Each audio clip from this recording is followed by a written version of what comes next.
Hey, what's up, everybody? Welcome to the art department. This is your man Jay. Thanks for tuning in. Had to go get myself something to drink and wake up from my nap. Pretty much, I woke up 10 minutes ago. I was like, oh shit, time to do the show. Thank all you guys for tuning in. Appreciate y'all. What is the art department? The art department is me and my artist buddies. We get together, we draw stuff, we shoot the breeze, we talk about our projects, and we just hang out and have a good time. Let's double check here. We got somebody in the back, and we're just going to go ahead and bring them on. Never mind the bullocks. Here's Mr. Odin Dasco. Odin, what's up, my dude? What's up, brother? How you doing today? Oh, not too shabby. Can you hear me all right? Yeah, hear you great. Okay. Cool. Yeah, I'm doing good. I can only hang out for a little bit, and I hate to do this because I have promotion I got to do, so I got to jump on another stream in an hour. Yeah, dude. Awesome. But yeah, I was like, oh, I'll hang out while I wait. Yeah, that sounds great. I know hockey's in the USA now. That's true. I was like, oh, why am I first? It's because hockey's in the US and his time zone. Hockey's if even in the USA. Jason, what is up, my dude? Jay Bot the Botinator. What's up, Jason? And may bullock my bullock on in a bit. Sounds great. All right. Yeah, I had nothing planned today. What are you working on? Some more shove there, Odin? I'm actually working on it's kind of a commission. Oh, okay. I could show you real quick. It's for a friend. Oh yeah, is that the shadow? Oh yeah, dude, that's great. Awesome. Yeah, so that's what I'm working on at the moment. Trying to wrap it up. Cool. I'm gonna guess. Is that for Aldous? I'm not gonna say who it's for. Okay. Oh, I'm sorry. It's a surprise. I'm sorry. Biggest Shadow fan I know, but I saw it. I was like, yeah, it sounds like it might be for well, Aldous. I'll just say because now it's kind of out of the bag. But when we did the Shadow, remember when we did the Shadow on here? Yeah. That one, he wanted that. The one I did. And he asked me privately, and I was like, dude, can I draw you a better one? Like that was just a sketch. It was for fun. And at the time, I didn't like it that much. And then looking back, I was like, that was actually pretty cool. And then it ended up going in the art auction to Matt Fowler. And then Aldous said, well, him and Matt Fowler worked something out, so he's still getting it. And then I felt bad because I was like, oh, you wanted that. Why did I throw that up with this batch in the auction? So then I was like, I should draw him another one. Because he even said, like, I'd commission you for a better one. I'm like, so it's not really a commission because I'm just going to send it to him. So that's cool. He's been a big promoter and a friend. So it's like, yeah. And I felt bad about the other thing. I was like, oh yeah, somebody else. Even if he ended up getting it, I still felt bad.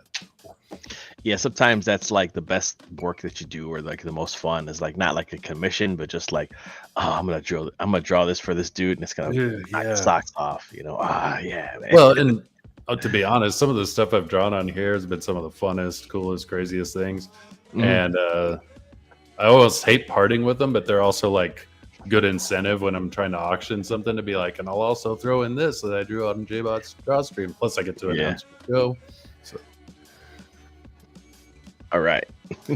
Yeah, I got so many like doodles and stuff that I've done on here. That's why I was like, hey, who wants a drawing? Woo! Yeah. The only one I'll never give away except to you will be the corn pop. Yes. That I did. Acorn pop. Not corn pop. Acorn pop. Oh, awesome, man. Awesome. I had no idea. I think I'm just going to work on some Berserker today. That works. Yeah, I think I'm. I like hearing that because I want to see more progress with that always. Yeah. I came across a video of some guy and he was talking about zines and like the little homemade like magazines. Yep. And I was like, oh, dude, maybe we should try and make one of those, just a short little berserker one, just for fun. Get it printed locally and just like, hey man, I got these little like kind of like ash cans, but Yeah. It's not as refined. underground comics kind of way. Yeah. Mhm. And zines. Yeah, I thought that might be kind of neat. So, but I'm trying to refine his look. I wanted to do it for a while now, and now I'm actually going through and kind of tinkering with it more and more. What are you doing with his look? Because I kind of liked his look. Well, I think I had a premise when I originally started what he looked like first, and it looked more cartoon. And I think the more I went into it, it started straying away from the look that I wanted him to have. I kind of just fell into using some old habits and stuff. So I mean, I could always tweak what I've done, so it's really no big deal. Right. Well, it's yours. You can do whatever the hell you want. But. Yeah. Let's go ahead and add the other camera. So I was tweaking with this was the original Berserker design. The first drawing that I did was this one. And I kind of strayed away from, I liked how he had like the Popeye forearms, like into the hand. I kind of like that look, and I strayed away from that. So I was working on a little bit more, making it more cartoon-like. What? Well, show one that you strayed away from. I'm just curious, like a side by side. I think, let's show this one. Not too much, but I wanted it more of an animated look, and it just started becoming like the way I draw, and I wanted it to look a little bit different. So like the design of him here, and mainly in the face, I think, mainly in the face. Yeah, well, I mean, not to throw a monkey wrench, but I kind of prefer that one. This one? I like that look. Yeah, I think it still has enough animation element that it could easily be cartoon. I don't know, but it's your character. Honestly, you can do what you want. But I'm just looking at that. I'm like, well, it's such a badass image that you drew there. So. Yeah, it is. that wasn't the best one that I picked. What was the monster? I think you told me when you were drawing it one time. The Drowned is what I was calling him. Drowned. These are the new faces I was working on and posting on Twitter. Then the old face, I feel like the old face kind of looks kind of flat, and this new one looks more three-dimensional. Well, that's not a bad thing, but yeah. So a little bit more with the eyebrows and stuff like that. So just minor tweaks, not straying too much, but going back to like the old big. I want him to have the big forearm, and the idea was that his top, he was going to be beefy on the top and kind of little skinny, kind of a little bit of skinny legs, a little bit. So I kind of strayed away from that to where he started having regular proportions. Yeah, like the how much you bench guys. Yeah. I wanted to look more like Bluto from Popeye. Tiny legs, big upper body. Yeah, it's the original idea. So just classic. Trying to go back to that. And I think I'm just gonna give him. I think I'm gonna give him one big ass axe. I'm kind of liking the way that's kind of looking. I think it'll be cooler to draw. Can't go wrong with a big ass axe. I probably still give him the small one because he'd had one that was like one's a throwing axe. So I'll probably still give him the throwing axe. What's up, Brian and Ray? We got some people. Hey, what's up, Ray? Ray. Iron Mill, what's up, dude? What the hell are you gays up to tonight? Just gaying up the town, man. Odin got a date in about an hour. I know. I got a huge gay date. He's gonna be promoting Kill Them Dead, is what I'm assuming, right? Yes, of course. Yeah. So Matt Burke, Metal Movies and Brewskis. Oh yeah. Yeah. I had a good time hanging out with him when I was making my rounds with Shove. And then hung out with him a few times on Brian Christgau has the horror movie watch show. And a couple times I jumped in there just to hang out. And Ray will be there to hold my hand. Ray will be there. It's Ray will not be gay. there.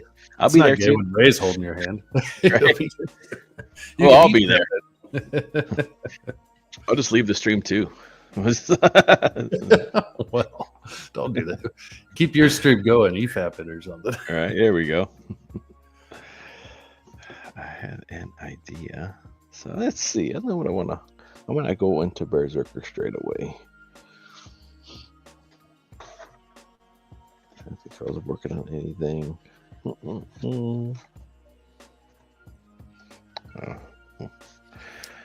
Yeah, well, I can say this for myself and maybe a few other people, I'm sure. But if you had something going with Berserker and had a campaign, day one backer right here, man. Awesome. I appreciate it. Guaranteed. Man. I think I'm working my way up there. Like I said, everything's kind of, nothing's really wasted, which is nice. Designing, drawing and designing bad guys and designing just the world itself is kind of fun.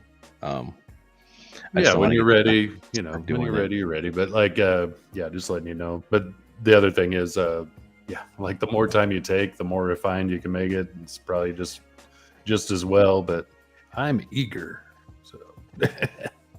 Yeah, I'm eager to do something too. So it's like, do I work on Berserk or do I work on Berserker while doing something else, like a short story or a short something? I don't know. I don't know yet. Yeah, I get, like I said, like we talked about last week. I get so many ideas that it's just like, and there's stories that I would like to do. Yeah, and time is a precious commodity. So. So I'm like, I probably can write something faster than I could draw something. Oh yeah. For me, that's true. So you could do like what Edwin did with Bloodbone, where you do a short thing for your IP just to build the hype, Yeah, that's kind of what I was thinking. Like that's kind of what I'm leaning towards. Maybe I'll just do a fight, like a neat little fight scene or something in the ash can, and just be like, "Oh, look at this! I got something now that I can show people." I know Elliot was doing that with Ominous. Yeah. And I can commend people for doing that. I'm like, well, I just dove right in the deep end and did an 80-page book. Yeah, 80-page. Holy, yeah. Well, it was started at 30, and then it turned 50, and then I was like, well, I'm not going to be able to finish it in 50. So, because it started at 30 because I just thought I'd do the one story, and I was going to make it continuous. And then I was like, I want to do an anthology. So then I had to wrap that one up, and that took 50 pages all by itself. And then I'm like, well, if it's an anthology, I want a second story. So I'm like, well, there's another 20 pages or so. Ended up being 82. And then I had the Cole story in there. So that was 88 altogether. So. Yeah. But I'm proud of it. I'm happy I did it that way. Yeah, it came out really neat. I'll sit down and actually read it one of these days. I meant to do it today. I got sidetracked. I mean, I was like every comic I get, I thumb through it, and I was like, "Oh man, this is awesome!" And I did like, "Oh man!" And then I had like, okay, I closed it, and I was like, "I'm gonna come back and I'm gonna read this. I don't want to look through everything." Well, I do the same thing. You like, get it at first, and you just want to take a quick look and go, I'm gonna read it and actually dive in here when I get some time. And sometimes I can take a little while, I get that, Lion Mill. It's like, wife just got home, gotta pay some emotional taxes, and I'll be right back. Oh yeah, make sure that's taken care of more than anything else.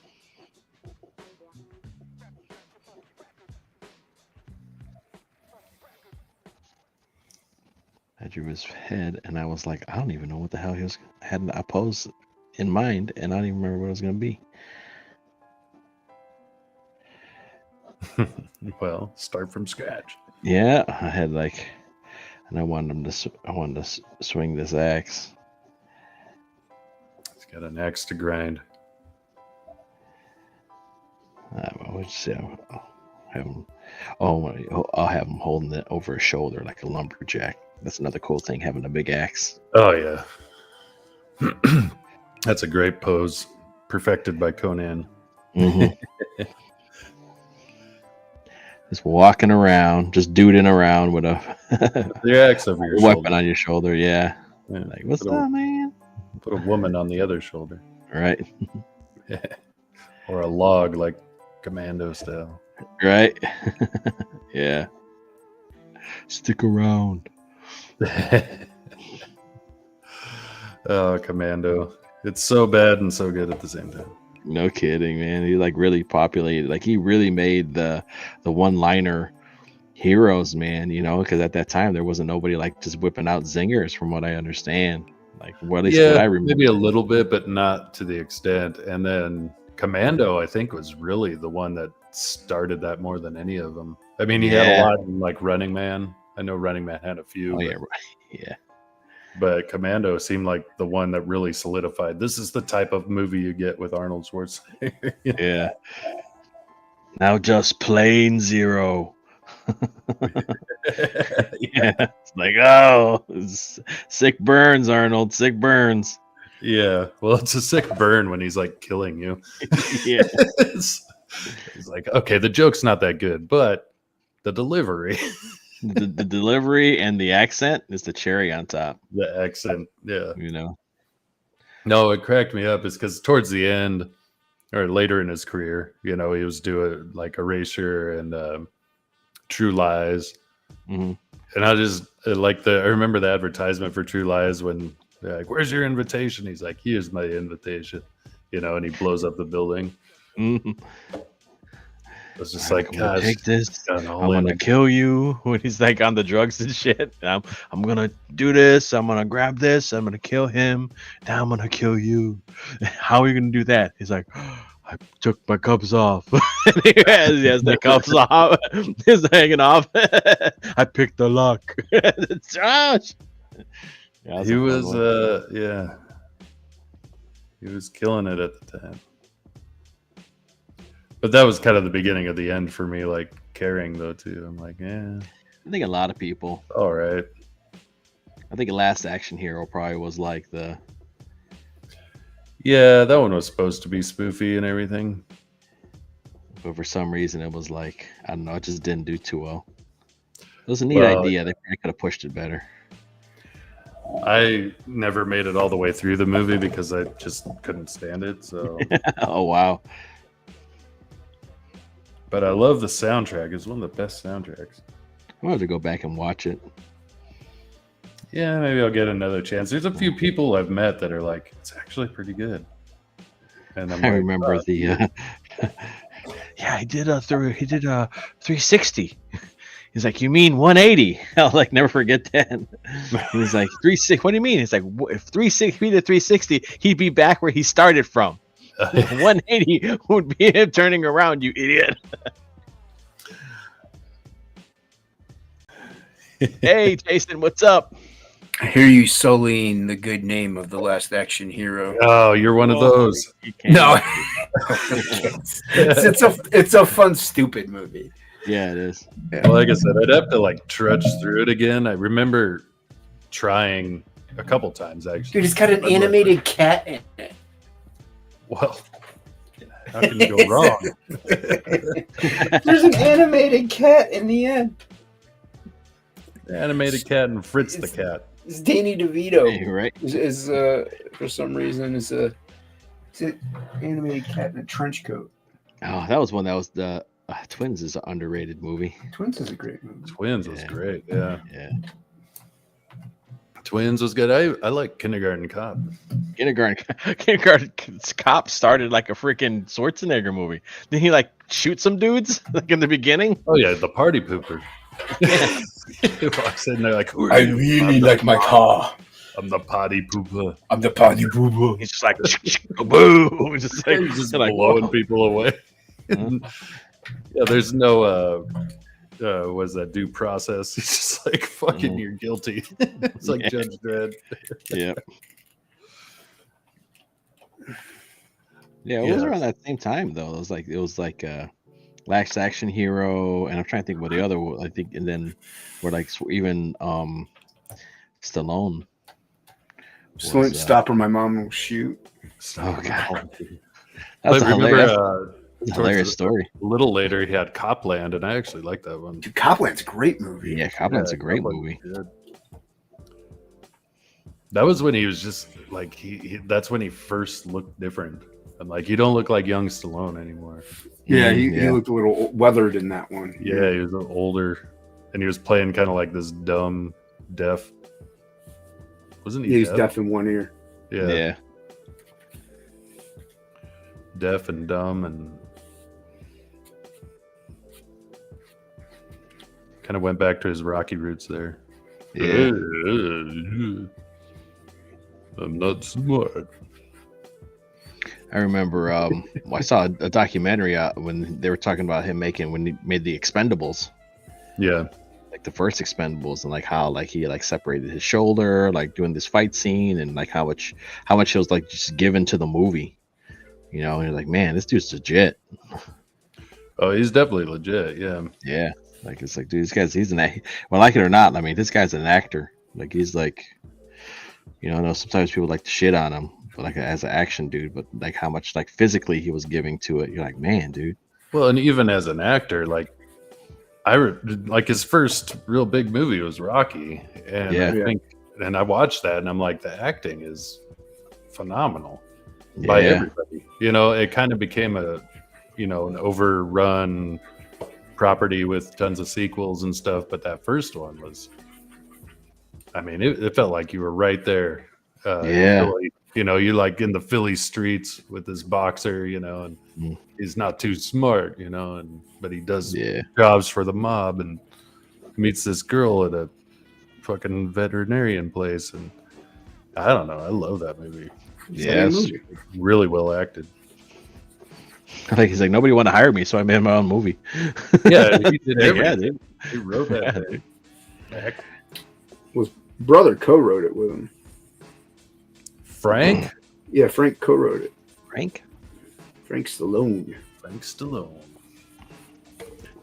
Oh man, Frank Stallone is like the Jimmy Poffa of acting.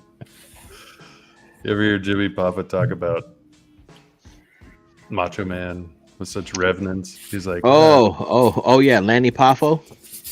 Yeah, the genius. He was the genius. That's right. He was the genius. Yeah. Like, what a great character, you dumbass. Your brother chose Macho Man and you became the genius. Yeah. He was great, like looking back at it, like watching it, you know what I mean, like watching him work and stuff. I was like, dude, he could, like, the genius was underrated. He just do a cartwheel for no fucking reason, just wow. Just fucking do a backflip, like, god damn, dude. Yeah, that is genius. Yeah, he's like, I'm just trying to, and then he wrote all his little rhymes and shit, digging at everybody, all his little genius poems. Yeah, he's pretty underrated, but always in the shadow. Yeah. I mean, that's cool, you know what I mean? It's like your brother's over there killing it. He's like, yeah, man, just bring me along, bro. Yeah, man, cool. Like, even when I think he was signed to a contract at WCW and never even wrestled a match. Oh, really? Because that was part of the stipulation for Macho Man going over this. Like, you got to hire my brother and pay my brother. Yeah. And that was the big. I think I remember promos for the Genius. They probably called him something else because they couldn't call him the Genius over there. Maybe. But I think he just went by his name. Probably. Yeah, nobody's like, who's this guy? What? Yeah. Yeah, he couldn't go by Macho Man's brother. Macho Man's brother. Macho Man's brother. Don't you know?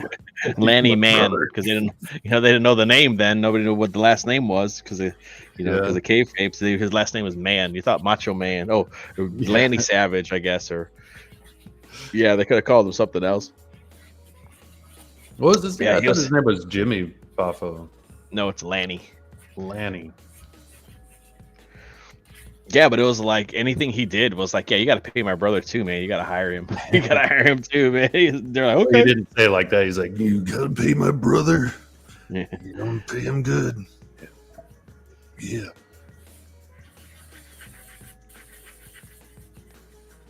Yeah, they don't make them like that anymore, dude. I'll tell you that. No, that was the golden age.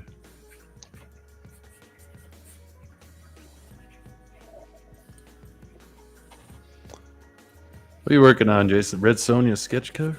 Yeah, I'm just trying to plot it out. And I didn't want her just standing there, but I might just have her just standing. Universe, what's up, That bud? list. What's up, Looniverse? What's up? I got a Conan sketch cover that I'll tackle here someday. Yeah, I got a couple of them. I did one already that was I had to redo another one. Well, the lady at the comic book store, she's like, "You do an awesome cover of this. I'll sell it for you, and I'll put like creator of, and really build up Nice. the brand." I'm like, "Cool." Oh, that'd be awesome. Gives me a little more incentive to take my time with it. Yeah, dude. Hey, you'll do a good job. Yeah, man, this is representing stuff. So yeah, I can't just. Dude, there was like 3 years or so where I drew nothing but Conan. Oh, yeah, you should do okay. And I just haven't drawn Conan in a long time, so I'm super excited about it. I'm like, yes, my bread and butter. Going back to your roots. Yeah. Well, I want to in a shove story someday do something that's, or maybe just someday make a story that's not shove, but but I want to do like a sword and sorcery Conan style. Mhm. But it's like everybody does that, Yeah. I mean, it'd be cool. It's my favorite shit to draw, really.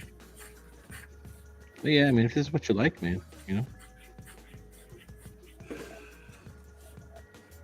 Yeah. I feel like you can't have too much fantasy stuff out there. You know what I mean?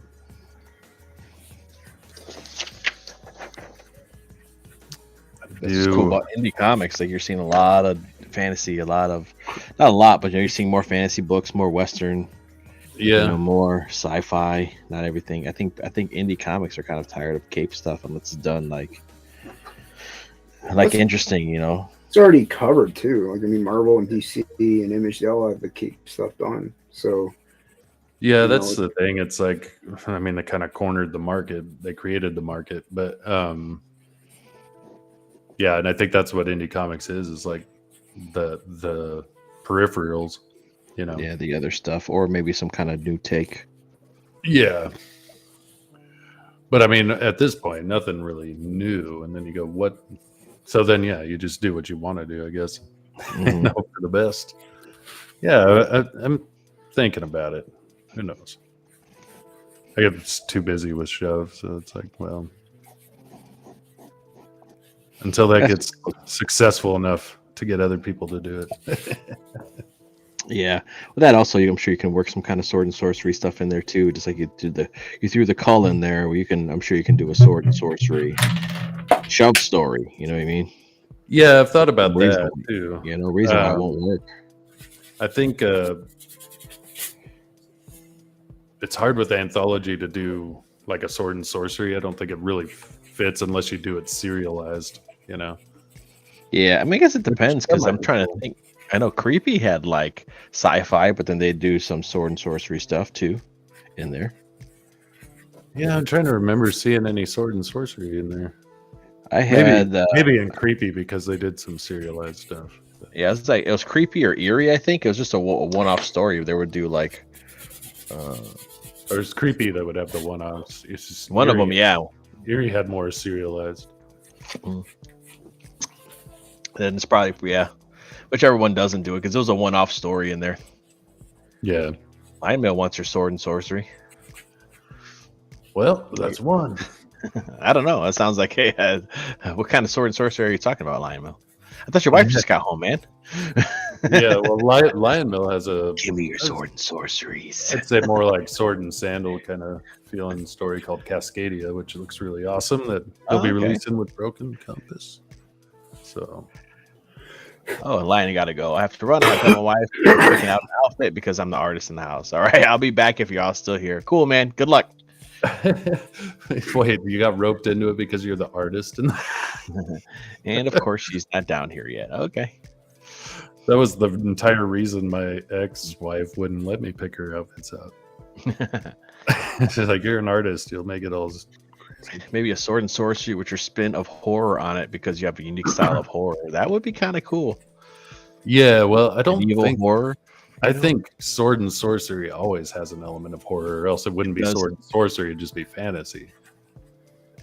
Like that sorcery element is really kind of horrific, and that was always the thing. Like with Conan, was like wizards, like this Yeah. guy who could take on any person in the world, but what's his kind of Achilles heel, magic.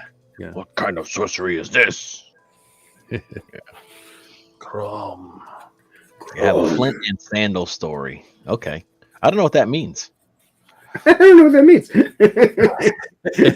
think it's the time period. Basically, it's pre. What is it? Paleolithic? I don't know. Okay. He could tell you the time period type feel. Is that like when I hear flint and sandal, I don't know, I think of gladiator shit for some reason. Yeah, no, like pre that, they would be like, like 10,000 BC, almost kind of feel like older. Okay, yeah, like yeah. Pre-technological advancements and things like that. Okay, yeah, okay. So like primal or almost caveman like almost. Yeah, almost. It's Maybe. a little past that, but Yeah. somewhere in there. There's probably a name. He's used it before. And he's got to leave to go pick out outfits, or else he could pick out outfits. You gotta go pick dresses, sir. Make sure, man. Yes, pick a good one. She's gonna wear it in front of you.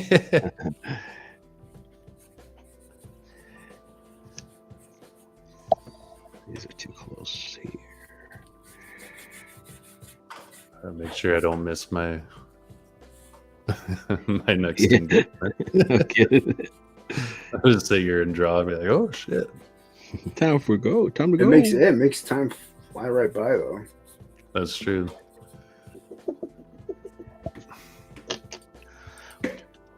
It's the good and bad of drawing. It makes time fly, but you kind of wish it could just go faster. Yeah.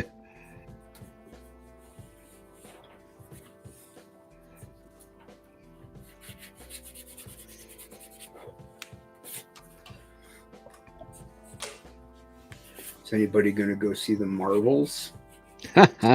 Say I've had a chance. I have not. I saw Five Nights at Freddy's the other day. I hear that's good. I enjoyed it. My kids who played the game were like extremely cynical after the movie. They're like, changed. Were they? They were like Yeah. Star Wars. Man, why'd they freaking? And I'm sitting there going, like, for a PG-13 horror movie, that was a lot of fun. I mean, it was pretty stupid in a lot of ways too. But Yeah. I seen the trailer. You guys see the trailer for the Fall Guy No, with Like- Ryan Gosling? Ryan Gosling is Yeah. Lee Majors. Yeah, like you playing a stunt guy, and Emily Blunt plays the director. It actually looks pretty charming. I might go take the wife to go see that. It looks pretty dang good. I think about it. I mean, I'm trying. I keep telling myself not to be tricked anymore, so I don't know. Yeah, it looks pretty good. It's like Does he have the truck? I love the Fall Guys truck. I don't know. It's like, so the premise is, and I never seen the original Fall Guy, so I'm not that attached to it. So I'm sure it's just Oh, okay. Then you A can go loose see it remake? without any cynicism.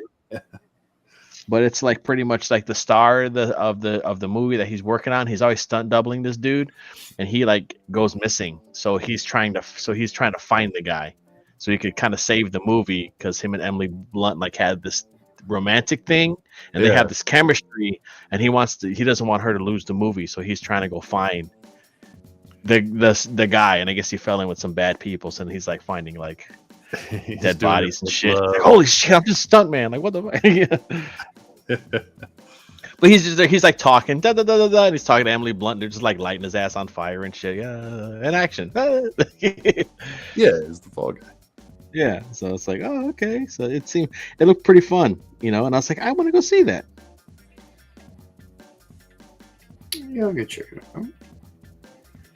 I'll Ryan consider Gosling's it. a pretty decent actor too. Yeah, Yeah, he's not the worst. He's come a long way since The Notebook. he's come a long way since Young Hercules. I'm like struggling to think of what I've seen him in. I'm like, I know who he is. Blade Runner. I saw The Notebook. So. Yeah, he was in Blade Runner. It's a Blade Runner. Yeah. But that was that was the one that was kind of a turning point because I never saw Blade Runner 2049.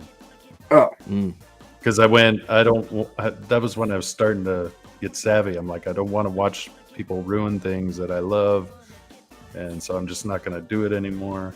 Mhm. And so I never saw it. But I it's keep okay. hearing it was all right.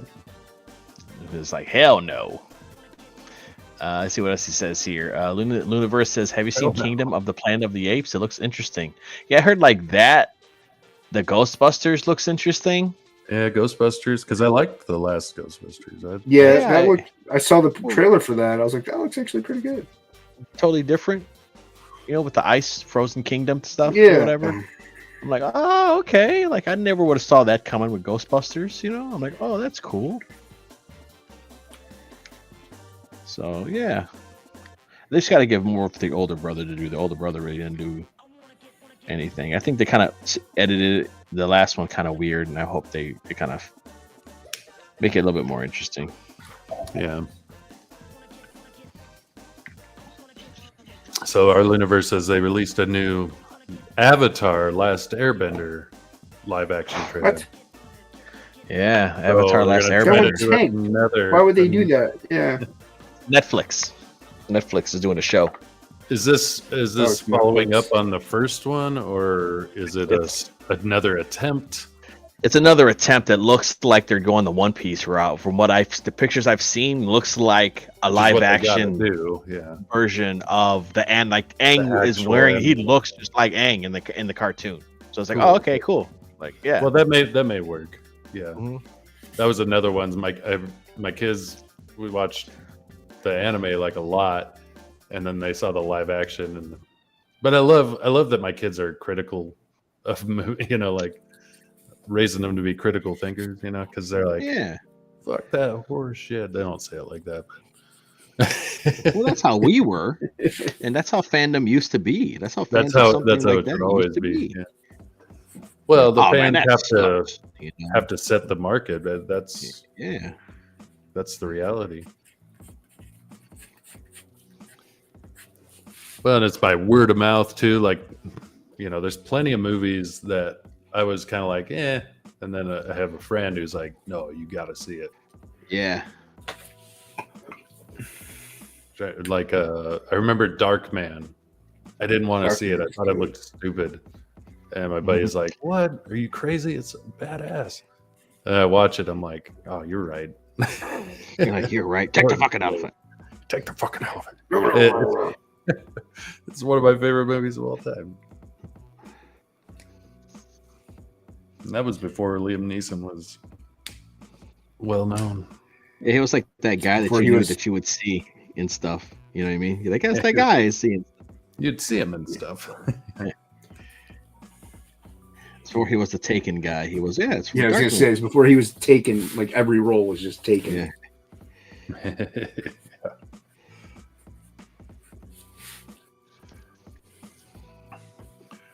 Well, the first big one I remember him in was Rob Roy. I Yeah. really liked that one. That was a good movie. Rob Roy. Robert McGregor Roy.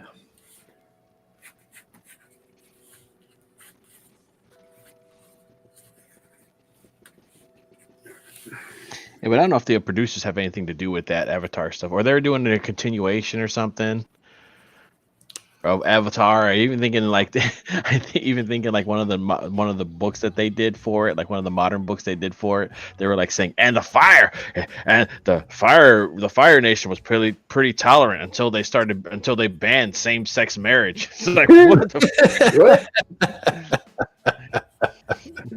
like, whoa, watch out now. It's like, okay, That's hilarious. they got to put that in it.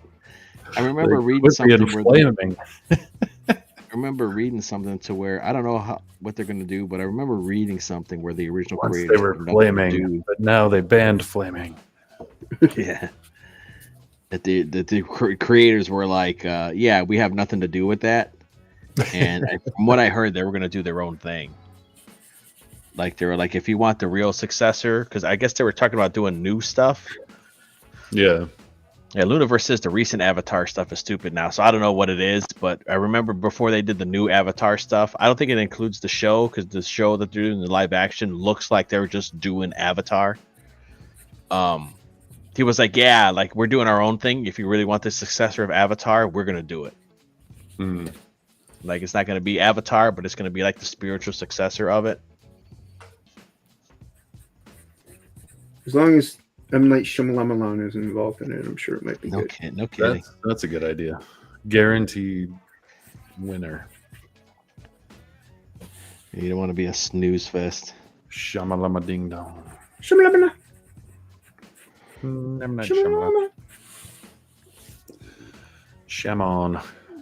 Shamon.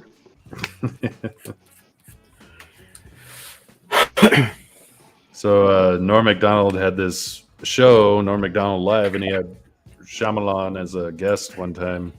Oh yeah. Norm's making him laugh like the entire time, and the guy laughs like a little girl. It's fucking hilarious. He has a couple good movies. Yeah. He actually recently put out a new one I didn't even know about. Oh, that's right. Which one was that? That's the thing. I forgot all about it. No, yeah, I saw the ad for it. He's kind of doing movies now that you didn't even know that he directed.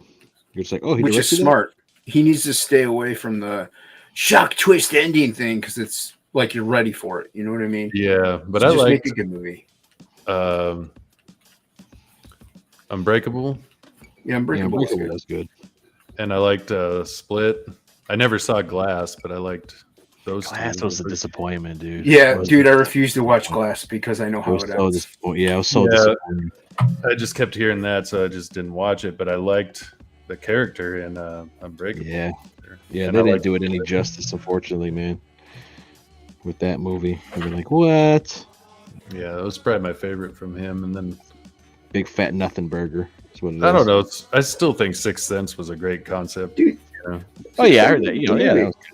And it was pretty well acted too, like Bruce Willis. Had Donnie Wahlberg in it.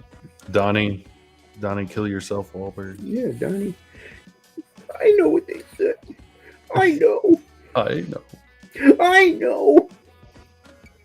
The role of a lifetime. The only Tiptoe. role people remember him from. Well, yeah, you know, his brother did a bunch of shit, and all he did was kill himself in 6. He actually was in a TV show, some Western TV show. I can't remember what it was. Where it's like, Purgatory. Oh, okay. It was on HBO or something like that back in the day. He was actually pretty good in it. New Kids on the Block, man. Yeah, dude, New Kid, NKOTB. New Kids on the Block, and also he's on Blue Bloods. Which I don't even know it's still showing. That's the show with Tom Selleck. Cop show with Tom Selleck. Bloods. Yeah. I never saw that, but I've seen the ads for it. Yeah, it was okay. I mean, it's all right. My mother-in-law. I like Tom Selleck. So. Yeah, Tom Selleck's like the commissioner. Well, I think you're a little biased. Right? It's true. I got like somebody brought in a bunch of movies, and it's like all like I have like a stack of like Tom Selleck westerns. Nice. Like I guess he did like stories that was like I guess there was a French author I guess who did westerns or something. Who also did like the Quick and the Dead, like the original Quick and the Dead movie. Yeah, that, like Sam Raimi remade later. Right. Like he did like other movies with like Tom Selleck. There's like a series. I don't know if they're like a series of books. So it's like there's like 4 Tom Selleck westerns. Yeah, I think I'd seen some of those, but yeah, it looked kind of like made for TV kind of feel. Yeah, you know, they were little TV movies or whatever. And then I think I got like 2 Quigley movies that came in. The Quigley Down Under and something else. Well, I don't remember the first one. And then what is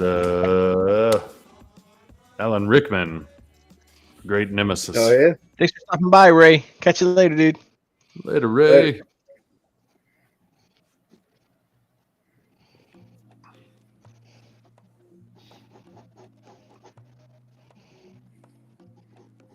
Yeah, Rickman, the Ricketts. Alan Rickman.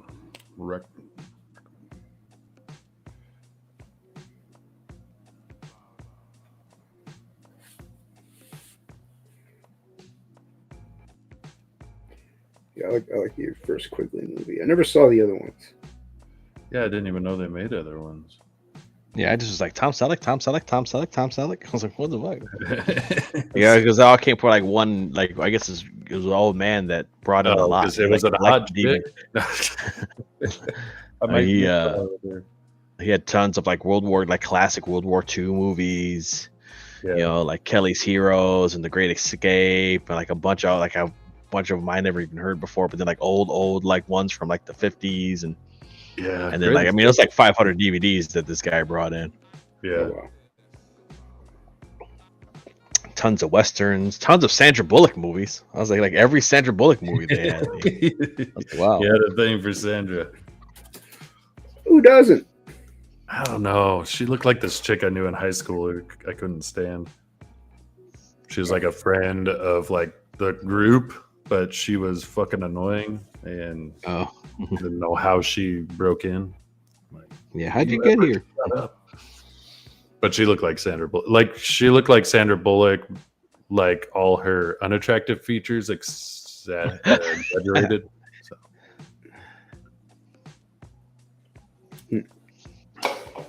In the right light, she was like kind of cute.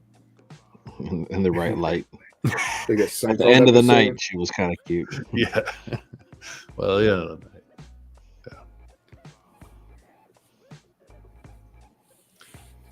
Dig it, Jason. She looks cool. Oh, thanks, man. I hope I don't screw it up. Yeah. Well, you got plenty of time. Yeah, just give it a minute. Yeah. Come back after your show. Maybe it'll be destroyed. All right. I'll be disappointed if you haven't destroyed it. I'll hold you to it. There's a big fire just igniting everywhere. Right, just a big black blob. Yeah.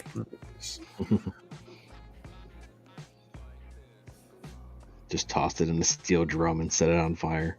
I need a steel drum in my room. That would be fantastic. Oh yeah, we should have a burn barrel.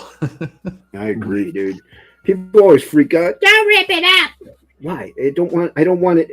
I don't want to know it exists. Like, well, and the other thing is like I could draw another one. You know, like I'll realize. Yeah, I could screw another thing up. I'll just draw it again, and maybe I'll burn it again and rip it up again. I do what I want. You're not the boss of me. Oh, no shortage of this, as long as there's paper being made. I have a computer screen. I could do it there too. That's true. Just do what hockey does and just delete the layer. I deleted it. I deleted it. I deleted it. That was a good impression. Mm-hmm. So hockey's in California, right? Yeah. Mm-hmm. You're going out there, right, Jason? Yeah, he is. Yeah. My plane leaves at 5 something in the morning. Ooh. Well, I wanted to get there. I initially thought I only had I was going to be back at work, and I only had 2 days of PTO.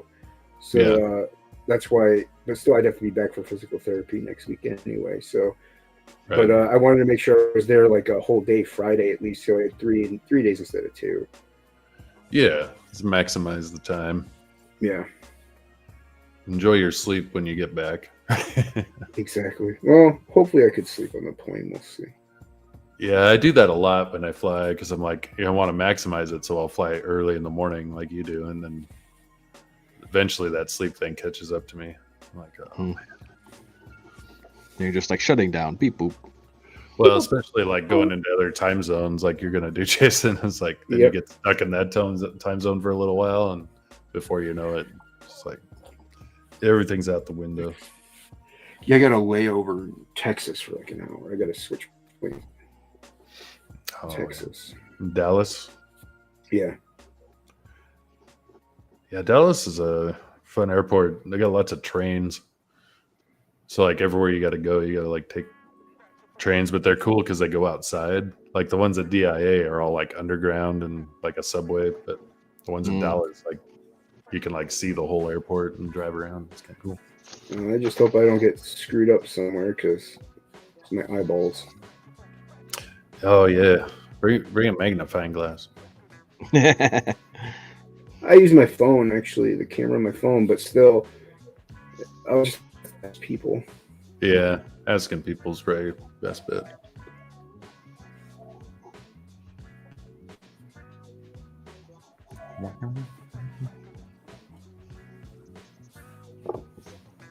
What time is it, Odin? Oh, it's almost 5 till, but I haven't got the link yet. So. Of course, I haven't looked. Come on, Burke. Send the link. Come on, Burke. Get me out of this hellhole. Get me away from these guys. These amateurs.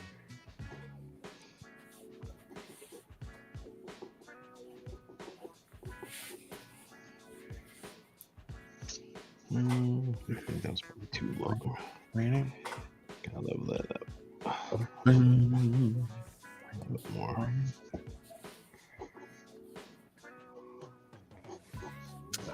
More Yeah. pencil work here.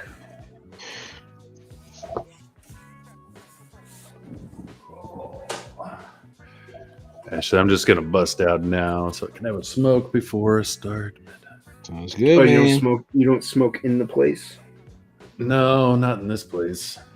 I mean, I have a couple times because I cheat in it, but it's a temporary rental. Right. Yeah. Not supposed to. They won't. They won't know. They won't care. But I try not to. So. Get you being a good man. All right, get out of here. Go smoke. Run for your All right. life. Have fun. We'll see All you right, later. later. Hey, bud. Back, kill them dead. Is that his campaign? Yeah. He's a campaign. Yeah, kill them dead. Him and James are the writers. Who? Skunk is doing the paintings. And Oh, I know who Skunk is. Skunk was the guy who won fairly the art contest. Yeah. I know who that is. I don't know who everybody else is. I don't know. I don't pay attention to other people. Right. If it ain't about me, I just don't care. So you're gonna do a zine for Berserker, huh? I'm thinking. I think you should. I'm thinking something just quick and what just something fun like that, and then maybe do an ash can, and then maybe do the book.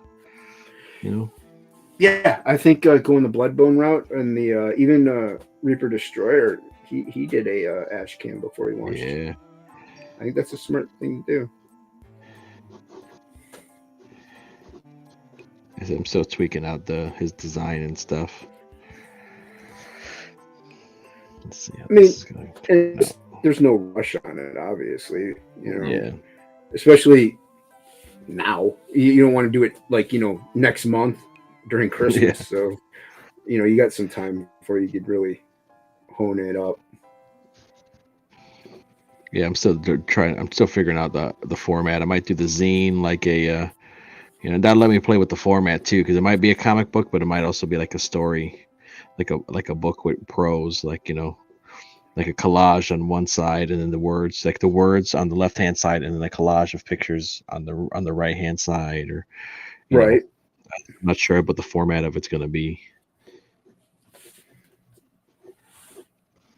If I was going to like have a narrator or what. Yeah, I got you. If I get rid of these, because that's how I'm writing it, like a story. Like I'm writing like a storybook.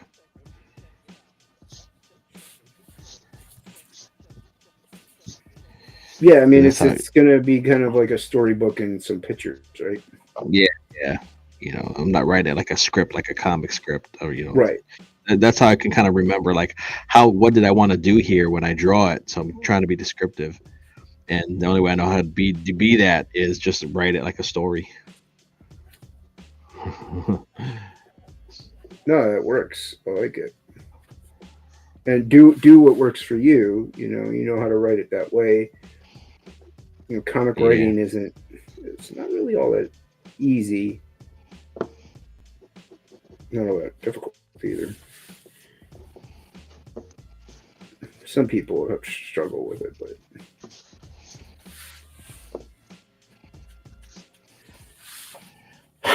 do you have like a synopsis or a plot, or are you still developing that? I know what beats I want to hit. I know the way the story's going. You know what I mean? I know the beginning, the middle, and the end. Right. You know, I know that stuff. It's just writing it out and filling it, and that's, you know, getting now the ideas that I have, you know, in my head out, and also so I don't forget them either. You know, Right. but I know how it ends. I know how it starts. I know what's going to be the middle. You know, I know how it's going to be like. You know, you always have like the hero fall and the hero comes back. Like I know all that. I know what I want to do for all that stuff. And that's what I started writing. Is I started in the middle with like a big section that I want, like the fall and the rise.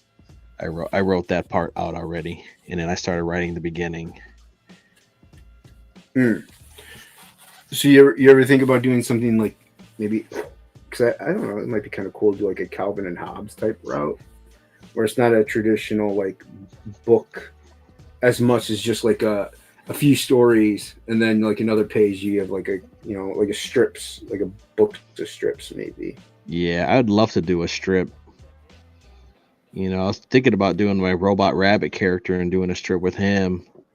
But I was trying to figure out like how do I do it, because he's a fun character to draw, but I might have to tweak his premise a little bit to kind of make it more of a comic strip, you know, like Dick Tracy type, or you know, something like that, because he's not he's like a first responder robot is what he is. So he's not necessarily like a superhero, but he's like you know, he's like a rescue robot is what his job is. So like a rescue ranger. Yeah. But he's really fun to draw. I love drawing him. And his style is so simple that it'd be perfect for something like a Calvin and Hobbes, or a little short, like a little, you know, adventure. Every strip is a little adventure or something, you know. Do like a page. Yeah, that'd be kind of cool. I think that'd be really, really awesome to see. You know, like a Flash Gordon, you know. Tune in next week. Yeah. Tune in next week, lads, for another Rebel story. Favorite rabbit. Yeah, cool, man. Yeah, like I said, definitely you have time to develop it, get it to where you want it to be. Whoops. I won't just do that. Yes, like what I was telling Odin last week, is that's the problem, is that I got ideas for stuff, just not enough time to kind of do them, you know. So part of me is like, well, should I just like write something and then get a hired gun and put something out, you know, while I'm working on Berserk or while I'm working on something else, you know. Honestly, it's not a terrible idea to do. Because I want to be involved with you guys too, you know, because you guys are putting out cool stuff and like making things, and I'm like, I haven't made anything, you know. So I'd be like, look what I did, like, look what I can do. Look what I can do.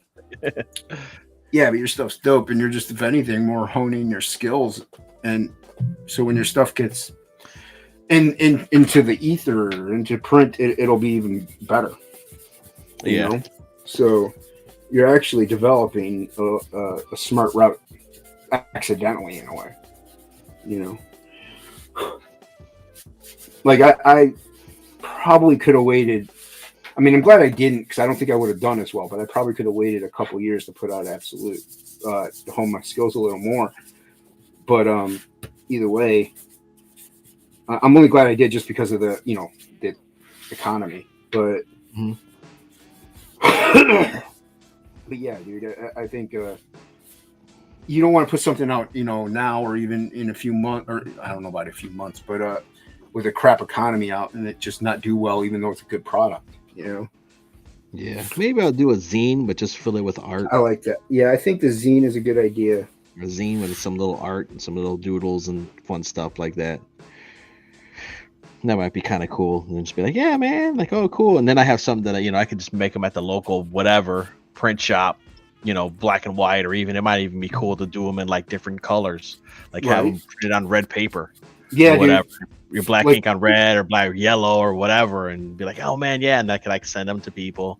Oh, cool, thanks for tuning in. Hey, you want us to hear? You get a zine, send them a zine or something. You know what I mean? Something like that might be kind of fun.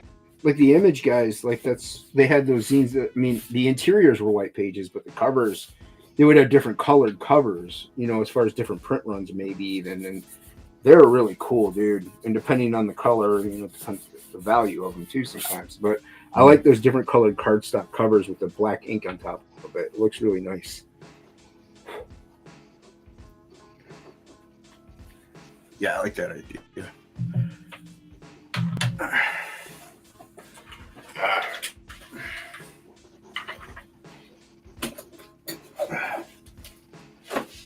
Oh. Yeah, I didn't know about that Ghostbusters one until I was watching Nerdrotic. And of course, they were just tearing down Captain Marvel. It's not out yet, but what else is new? That's their content, Yeah. That's why I don't watch half the time. I'm like, all right, broken record. But I was like, oh, there's a new Ghostbusters movie? That's cool. So sometimes it does help to watch them. Yeah, it looks like fun. Especially if I'm not as attached. Sometimes it's nice not being as attached to things sometimes, What did you think of Afterlife? I enjoyed it, but I felt like it could have been better. Like, I love the little girl, and her sense of humor was just, I loved it. I feel like the brother needed more to do. I feel like the older brother they was kind of didn't know what to do with them. And I kind of think he was more of they could have made him cooler, Yeah. They could have made him. Yeah, they could have made him. Like, that's the thing, is like, she's awkward. She's awkward, but then she's also telling the jokes. Right.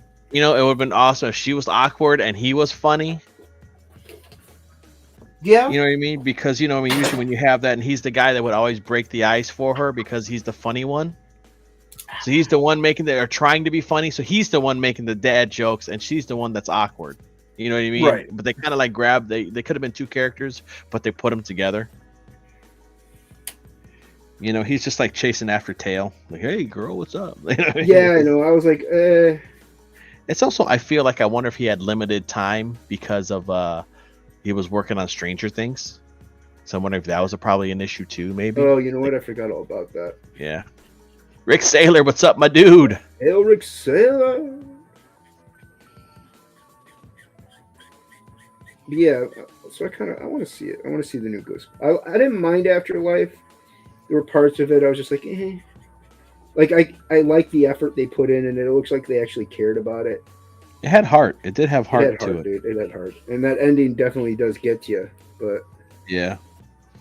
Like, all of a sudden they show up, and I was like, that was kind of tacked on. But, like, I like the stuff between him and his, his granddaughter, and, like, that stuff was kind of neat. Yeah. And the ghost Ramos at the end or whatever, or what was his face? What's his name? Egon. What was Egon's name again? Oh yeah, I know what you're talking about. I can't remember the actor's name. Yeah, I'm trying to remember. Oh, why am I blanking on his name? Me too. It's like on the tip of my tongue. I can't. Reitman? Is it Reitman? No, that was Ivan Reitman. That's the director. Well, yeah, that's cool that his son did it, which is cool. But see, that's the whole thing. Like, it had, like he said, it had heart. Yeah. It was like, let's do something cool. And I think that's what was like, okay. So that's what was awesome about it. Like, you had people that cared about it. Yeah, it's a fun one. And I guess they announced the Link movie live action. I guess so. I don't know how that's gonna work because he never talks. That's true. Link never talks. Like, he's like, yep. Like, you never, you know what I mean? I don't know. I mean, if they do it right, maybe. But Miyamoto is a producer, so I don't think he's gonna let them fuck it up. You know what I mean? Because like you know, Right. Zelda and Mario are his babies, so I don't think he's gonna let them mess it up. Well, to the Mario movie, I thought was pretty good. Yeah, I And enjoyed it. My daughter loved it. to me, as long as they stay close to the material, I think it'll be just fine. Yeah, they are doing the universe. They are doing a Legend of Zelda. They announced it. They're doing a live action. Yeah. Yeah. Depends who does it. I mean, it could be really cool if you get the right people doing it. But like I said, I think Miyamoto is going to want it the way he wants it. And he, you know, I mean, he's the creator. I don't think he's going to budge. Which is good. Yeah. We need more of that. We need more of the creators who are passionate about their creations being like, look, this is how it is. You don't like it, you're not making it. But I almost don't want a live action. Like I would No, rather I would prefer it animated, dude, for sure. animated would be so good. So good. Yeah, animated would be so cool. Watch, and people are gonna freak out. They'll be like, "Oh, they're thinking of Link." I said, you know, thinking of Lincoln. You know, like, oh, like how he looks now. I won't be surprised if they make him a kid. What? Yeah, I won't be surprised if they make him a kid, because Link's not a man in like the Not first really game. man, He's but a young boy. they And need even to at- make him. even like- But Arena of Time, you know, when you start off, he's like a little kid. he I won't be is. surprised if they make him a kid and then have him grow throughout. I could see them at least make him like teenager. You know what I mean? Like 15, 16. I'd make him like 11 or 12. Really? Yeah. I mean, that's fine. I mean, you don't see too many kid heroes. I don't see. I Yeah. don't have a problem with it. It Because actually I mean, would be- like I said, in the first Zelda, he's not a man. Like he's not, Right. you know what I'm saying? He's Well- not like an adult. Like, he's Yep, well- it's like he's a young boy. And the other thing about that is actually you do it right, and you can actually do sequels then and have him grow the Exactly. act along with the actors. That's actually not a bad idea. Yeah. If you're able to do something like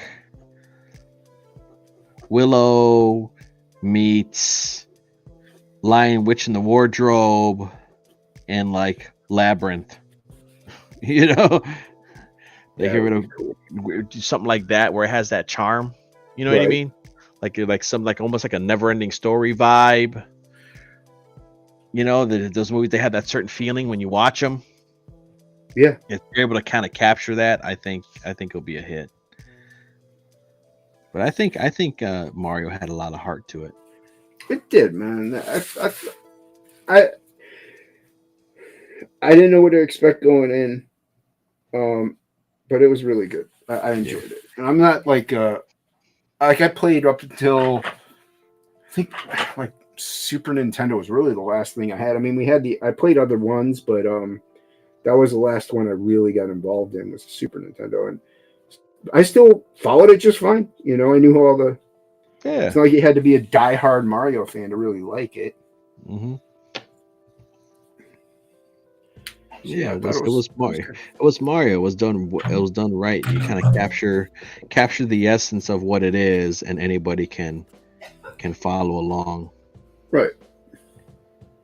You know, that's kind of the way stuff like that should be done. Oh man.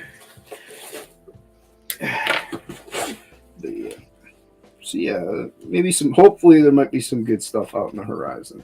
I hope so. Ah. I mean, there is. It's just none of it's made by Hollywood. That's the thing.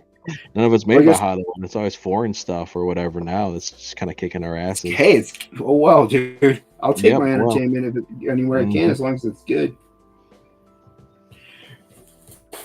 You know, that's why everybody bags on manga. I mean, I don't get manga. Like I don't buy it, but I'm not against it. If that's where the quality is, you know, that and here, Yeah. you know, if you know, go where the quality is. And also, they're not afraid to do risks, and I think that's because a lot of them aren't ongoing. You know, Right. like they'll do their thing, they tell their story. All right, these guys now they're moving on. Yeah. You know what I mean? Like it's like moving on to the next next story. Oh, these guys who did this story are now doing this story. Oh, cool. I love that story. I'm gonna see what they're doing now. You know what I mean? And it's a whole new IP, new idea, new something. That's like you have Alan Moore, Watchmen, and then he leaves Watchmen. Now Alan Moore is doing, instead of him jumping on something like X-Men or whatever, that's already now Alan Moore does this, and it's a whole new IP. Oh, cool. Then you read that. So that's kind of like what manga is. Manga is like they follow the creators. They're not necessarily reading Spider-Man for Spider-Man. They're reading Spider-Man because McFarlane leaves to do another project. Then Spider-Man ends. You know what I mean? And then you know what I'm saying? It's like, yeah, once that creator leaves, it's like, all right, cool. Like we told that story. Maybe we'll do a side story in that world with new characters, or we're going to do a whole new story. And that's what makes it easier to get into. And you do have your long running ones like One Piece, but they're done by the same guy. Right. And I think that's the problem that we have, is that it's a character with all these different visions and it muddles it up. You know what I mean? Right. Once Stan Lee and Steve Ditko stopped working on Spider-Man, imagine if they just ended it. Like, all right. Oh, geez, dude. Peter Parker lives happy ever after, and then Steve Ditko and Stan Lee, they do Doctor Strange, and then that's what they're doing now. You know what I mean? It's like, whoa, like that's kind of what manga is. Right. So it's a different format, a different style altogether, and one cohesive voice, and one cohesive vision.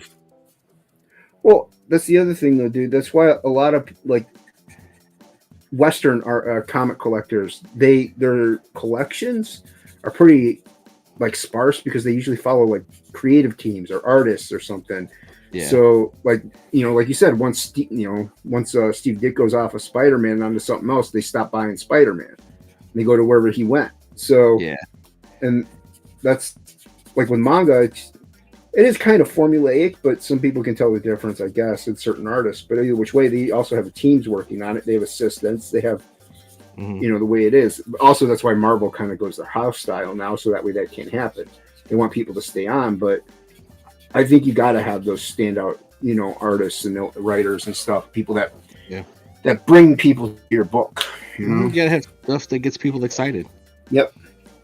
I remember when Marvels first came out, dude. He was like, "What? Like, look at this!" It was amazing. It was like anything I'd ever seen. Yeah, that was dope, dude. You're like, wow, it looks like Spider-Man's real. Like, holy crap, man! Like, and then Kingdom Come came out. He was like, "What? Like, all these superheroes!" And oh wow, dude, that was Alex Ross's best work was Marvels and Kingdom Come. But he has so much stuff.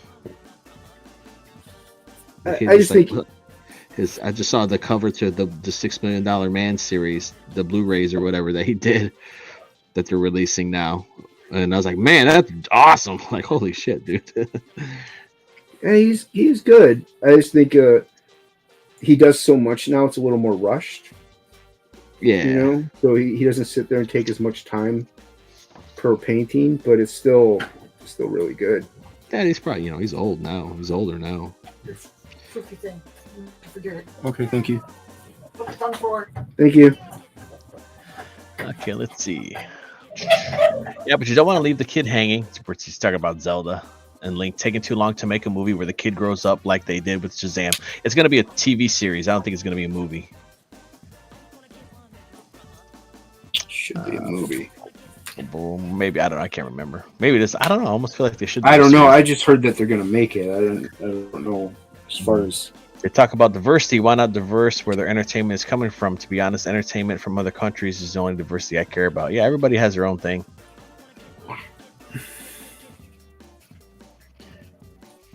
Yeah, I care about diversity.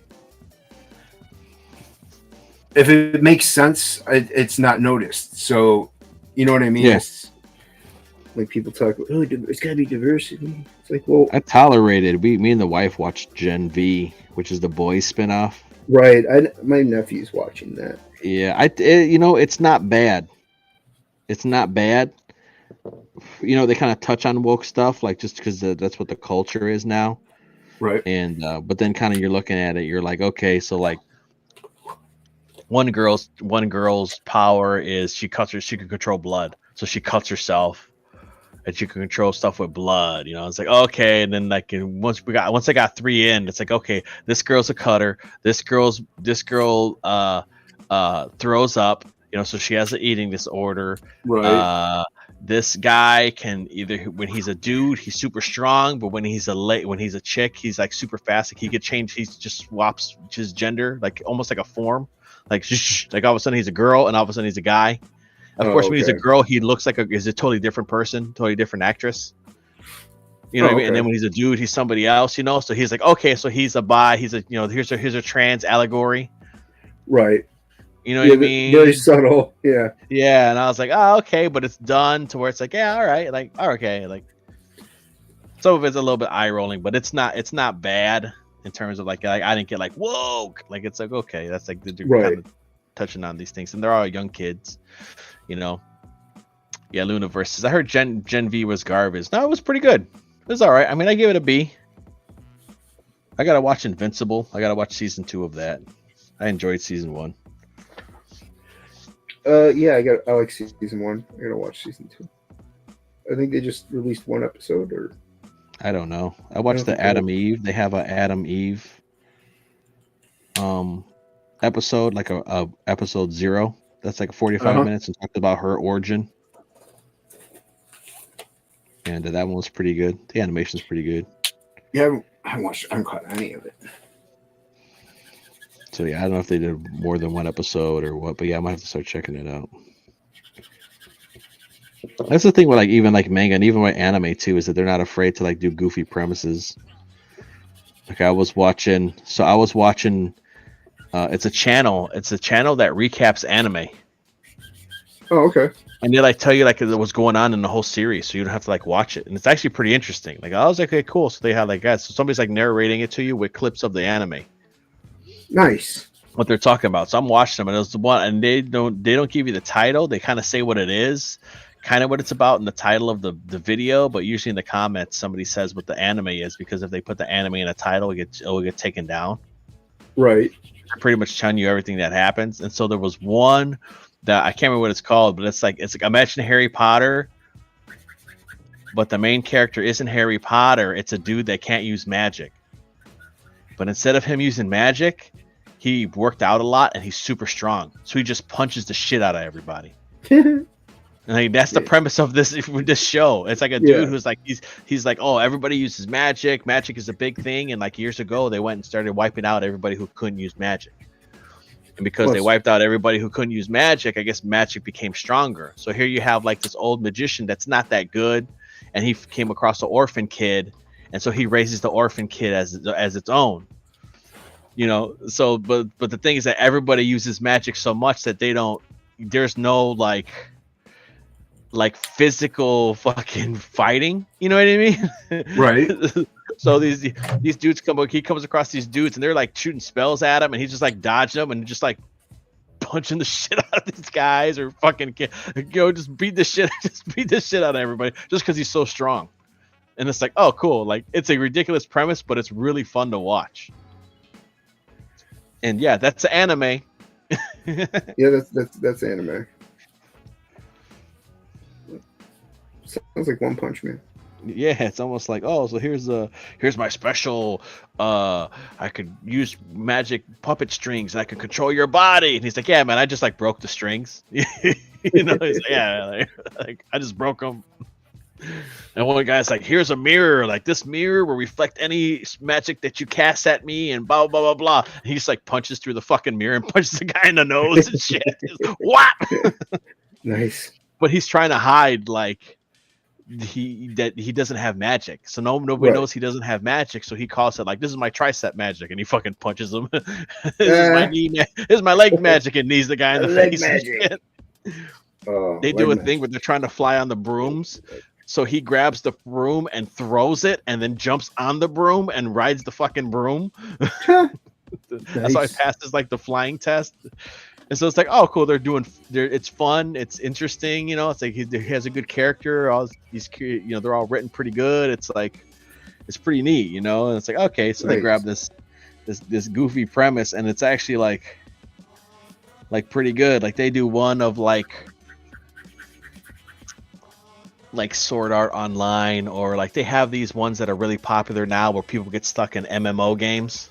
Like you get stuck in a video game. Right. And so like they have one where these guys are chosen heroes from another world. And so this guy's like, he's the sword guy, and this guy is the bow guy, and this guy is the wizard, and there's whatever. And then the one guy's like, yeah, he's like, you can cook. The guy's like, what the fuck, man? Hey, everybody needs a good meal. But because he can because the abilities that he has like the shit abilities, but they're like actually kind of the best abilities. Like he can appraise things, so he knows how much stuff is worth, and that he can find stuff. And he has like an unlimited storage like space, like a portal open. He can like store anything in the portal and like pull it out of an inventory. So he's like storing like crazy, like kind of like a bag of holding. Yeah, just like, all right, cool, opens up, and then he can also access a shop like Amazon. So he accesses this shop, and he can like order stuff, and it gets delivered in the game. So he's like ordering like, yeah, let me get chips and donuts and whatever. Oh, but he can cook, and when he makes stuff for people, it's the best stuff they ever tasted, and they get like super buffs. Like they raises their stats because it's like a role playing game. Like they show like stats and levels and shit. Right. So because he can like cook so good, and because he can do the inventory thing and all the stuff, all the little minor shit that he can do, he starts making all this money because he can like cook really good stuff. And he befriends like this freaking like crazy friend near like one of these this spirit wolf, this like giant spirit wolf. Right. And to become his friend because he cooks it food and gives it the food. And so it's like, okay, you have to cook for me every day, and we're gonna make a spirit bond. So he has like this crazy like god wolf with him. Sweet. And he's just like, and so God Wolf is like, the God Wolf is going and taking down like all these S tier, all these S tier like enemies and shit. He's like, I'm just hungry. Nice. You got to cook these things for me. The wolf's like, you got to cook them. You know what I mean? And he's like, all right, cool. And then like all the materials, he goes and sells it to the guild, and the guy's like rolling in gold, So he's just, but everybody starts hearing about like his cooking, and then he starts using magic a little bit here and there, and he befriends a little slime guy, and he starts feeding the little slime guy, and the little slime guy starts becoming powerful, and it's this little like bouncy slime cute thing, and he just starts to get like, he's feeding his wolf guy, and he starts becoming a legend because he's bringing like all these monsters to the guilds to be like, all right, like I need the meat, you guys, I sell you the materials so you guys can craft all your whatever shit that you craft, your armor and whatever, right. But I need the meat because I gotta feed this fucking wolf god that's hanging around with me. And so the wolf is like blessed by like some wind spirit that's watching them. And so when he starts making pastries and ordering pastries, and she's like, oh, you got to start sending me shit. I'll give you a blessing if you send me stuff. You have to send me pastries once a week, and I'll give you a wind blessing, and then you'll protect you. Okay. So then he starts sending, starts sending her. So she blesses him, and he gets stronger, and he can use magic better. And so he keeps sending her stuff. But in that god realm, she's a cute anime girl. She's like the wind spirit. Well, she has sisters. There's like the earth goddess and the water goddess and the fire goddess, and they start seeing she's getting all these treats. So they're all like, we'll bless you too if you send us treats. So then they all fucking bless this guy. So he's like, he has like no like really attack stuff. Like he starts learning how to use magic and a sword, but his main thing is like cooking and like inventory management and stuff like that. And he's just like he starts becoming this legend with like no fucking attack skills and shit. Oh, that's great. And just because like, oh, we heard about you. Oh, he's coming. Oh, I can't believe it. And he starts becoming like this crazy legend, but he's just a cook. He's just a chef. Chef. Gordon Ramsay up in here.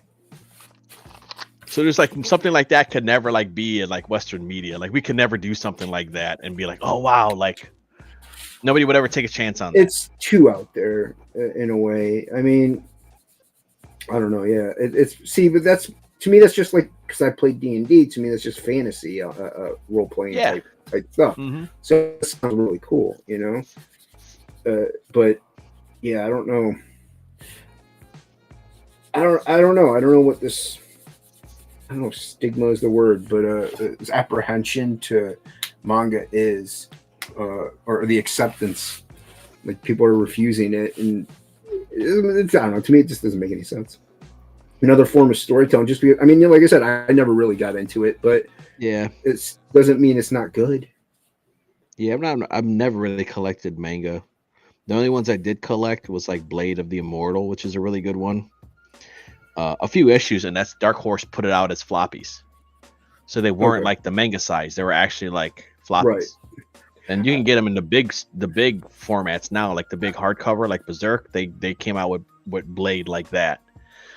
You know, it looks a lot like, and I could tell it's a homage to it. The Vaughn's Kataru Witch Hunter. Uh-huh. It looks a lot like Blade of the Immortal.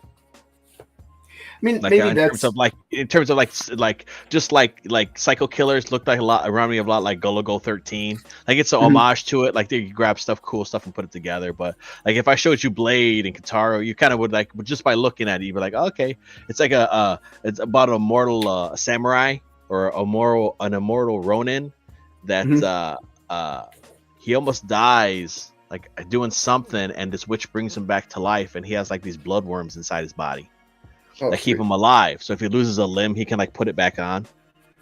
And if in order for him to die, he has to kill 100 bad guys. So he's like roaming around bounty hunting these dangerous dudes and killing them. Oh, that's cool. You know, and then he befriends a young lady that's trying to find the group of guys that killed her dad. And of course, it's like the big bad guy group, you know. So, but he's like Blade. They call him Blade because he has like his name's Manji. He has like all these fucking blades that come out of his kimono. Oh, sweet. Like all these crazy chain blades and all kinds of knives and shit. You know, it's cool as hell. So it's like, and it's not drawn like, it's a style that when you see it, it doesn't look like anything that you've seen. It's manga, but it's very like rough and sketchy and like black. It's all black and white.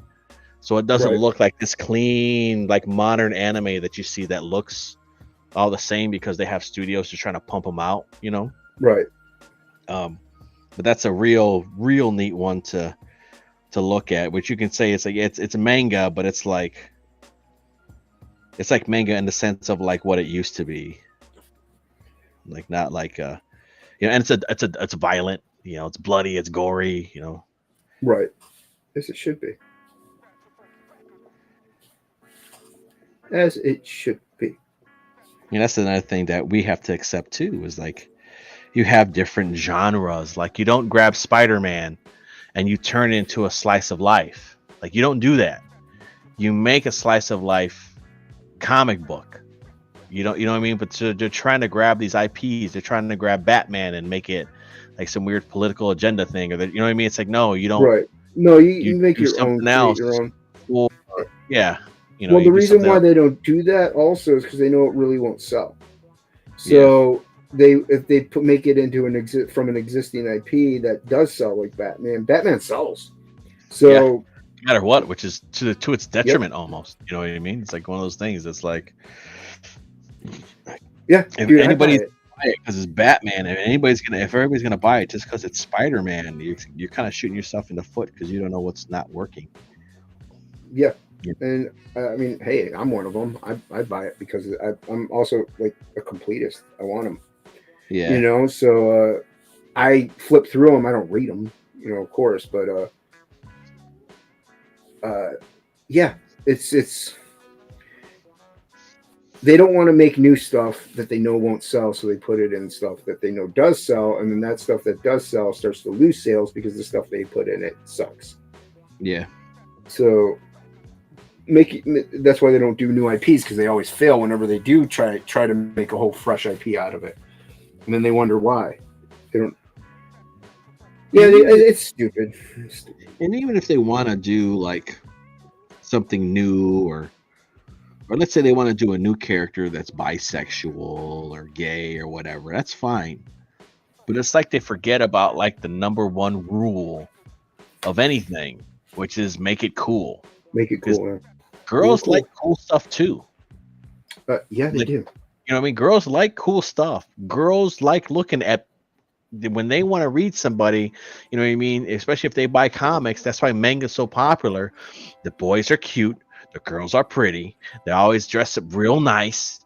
You know what I mean? It's like it's a fantasy, and that's the whole thing that's supposed to be. When comics started becoming where people started to act and look like whoever was writing them, or trying to appeal to people that weren't reading them, that's where you had the issue. It's not even like, and then also like trying to capitalize like with Batman or like with the newest Green Lantern, grab an established character, turning him to something else because they're established because you can't make something good. Yeah. You want to do a gay Green Lantern? Just make one, dude. Dude, there's how many Green Lanterns? There's an insane amount of Green Lanterns. Just make a new one. Just make one. Just make one. Make them gay, whatever you want to write, and write a good fucking story so everybody will read it.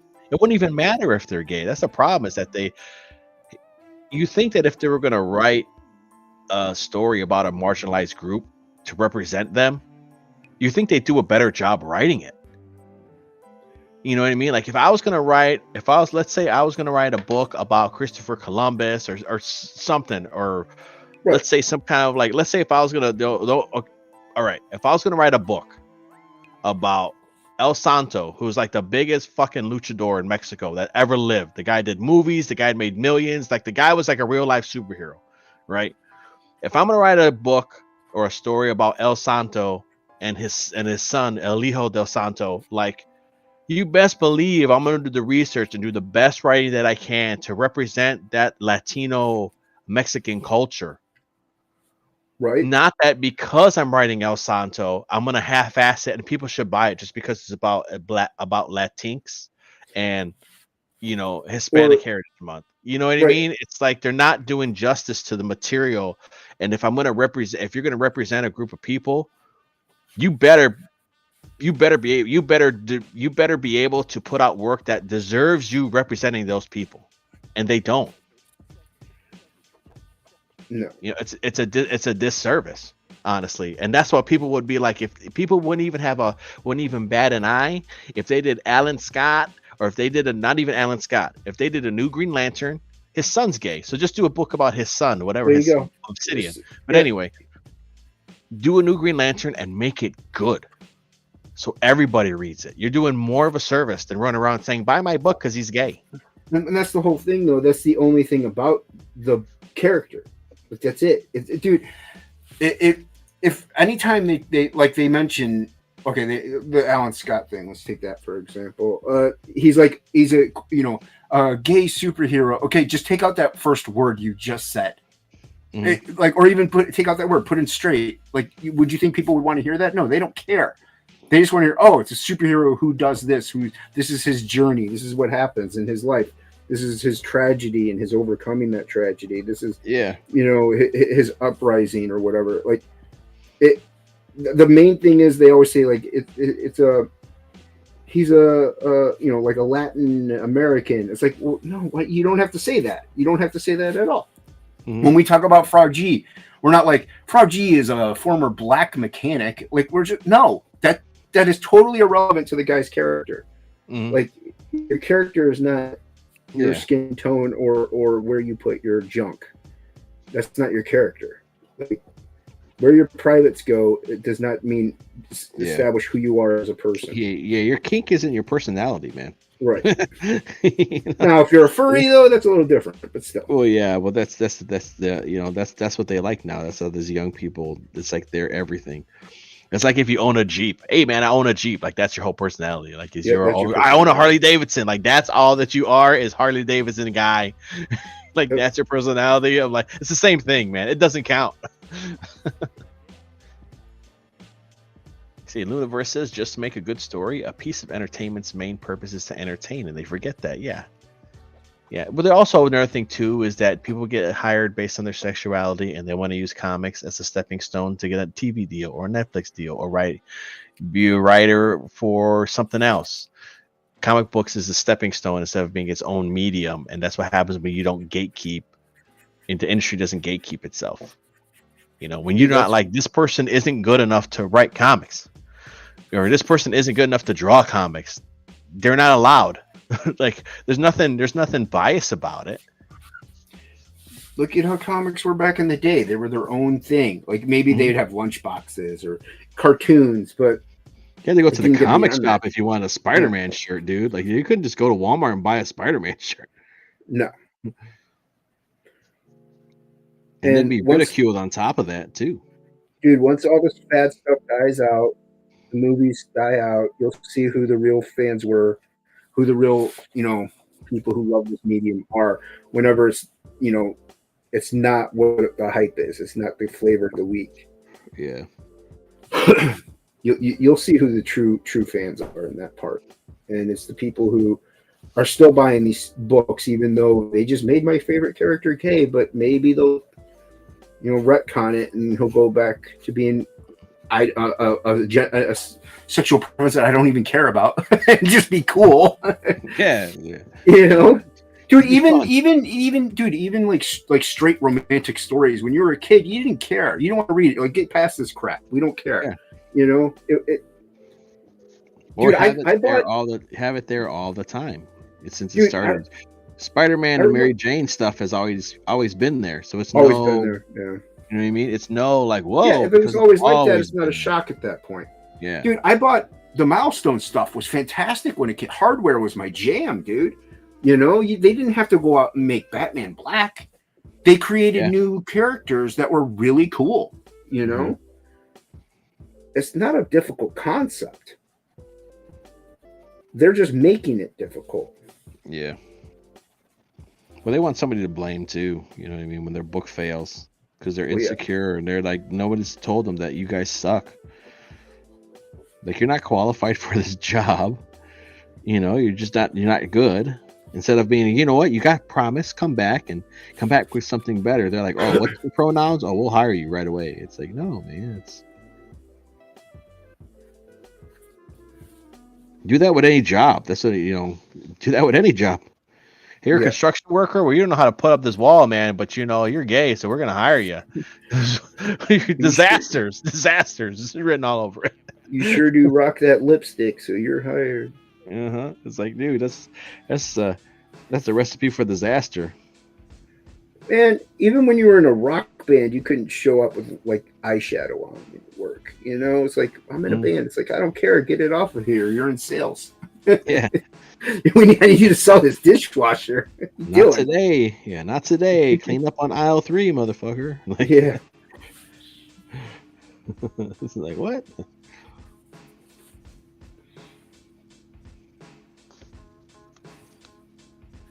Oh, it's okay. I didn't screw it up too much, I guess.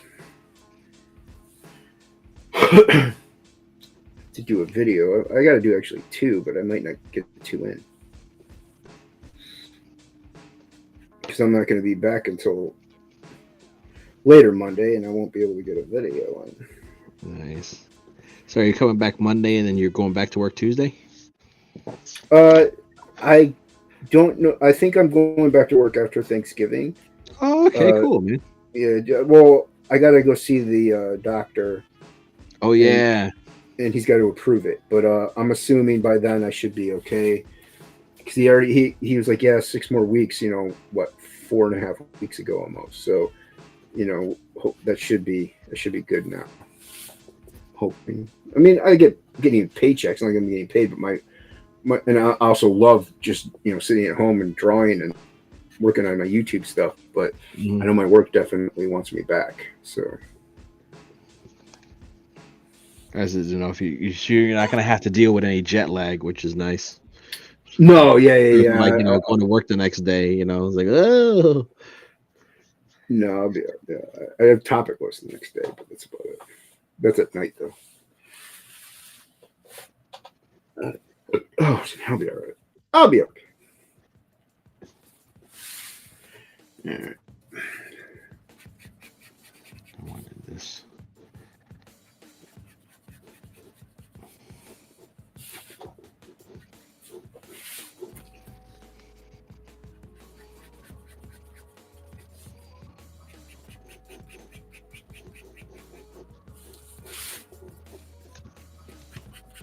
Yo, Courtney. Hey, what's going on, Courtney? Hey, what's up? Thanks for tuning in. Like and share and subscribe, everybody. Yeah, like, share, subscribe, please. Let's see what we got here. JBot 2.0, little JBot. You should make videos about tips and for story and art. Well, I don't know about that. I did one how to draw, and I might keep doing some of those. That was pretty fun. There you go. Or at least cut these clips and upload them. Yeah, I think I gotta remember to try and do these discussions. But it's one of those things that I gotta like download the whole stream. Then, but I want to do more stuff like that. I mean, you could do a screen grab. Yeah. You could just like record your screen and like that way you don't have to download 2 hours. You could just do a screen recording of like a half hour, 15 minutes, 10 minutes, or whatever. It's a little bit easier, maybe. I'm trying to see what's up with this. Fix those legs. Yes, proportions are better. Just not digging that. I'm doing the eye too big, maybe. I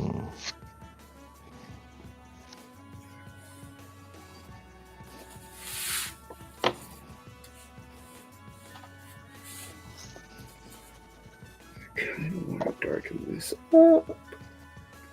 There we go. Let's see here. Do I have a black pen? Where my pen towel is? I should have a black Copic though.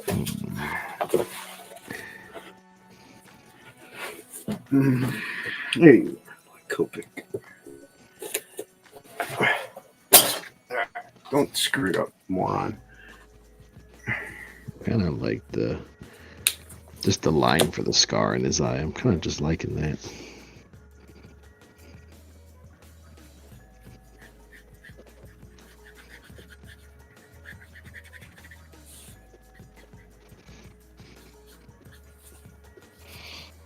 Oh, there we go. That came out. Oh, let's see. Boom, boom. Hey, who's up there with you? I can't tell. There's voices and no names. Oh, never mind. I'm blind. Okay, cool. I was about to say. I thought I had the names for everybody up. It's just me at 2 at the top, and then Jason over here. That is a man. Let's do. I like changing them up here to do that. We'll do that. That might be cool. Or like that. Yeah. I like having the drawing ones bigger.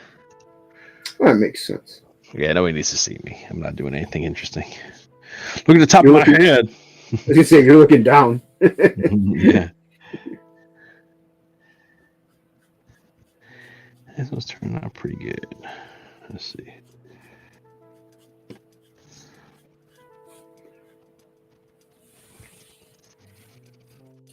There we go. There we go.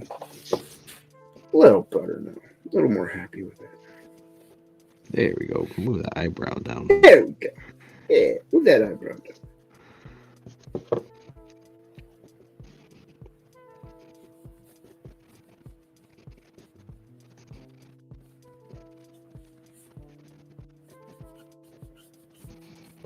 Much better. Man, did that make it look better.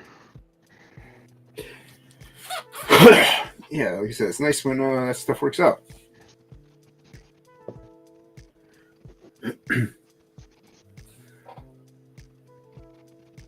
Even adding this little bit that I added helped. Ah, that's why it's looking weird. Okay.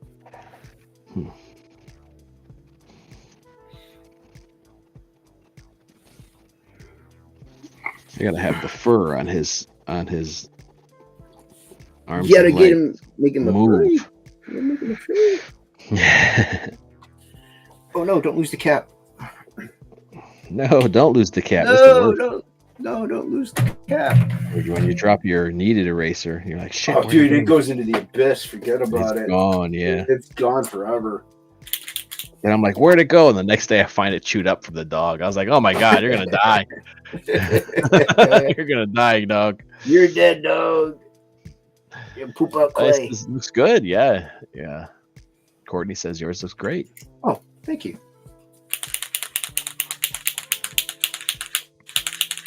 Yeah, I think the shoulder pad I added really, I like it that I added to them. Nice.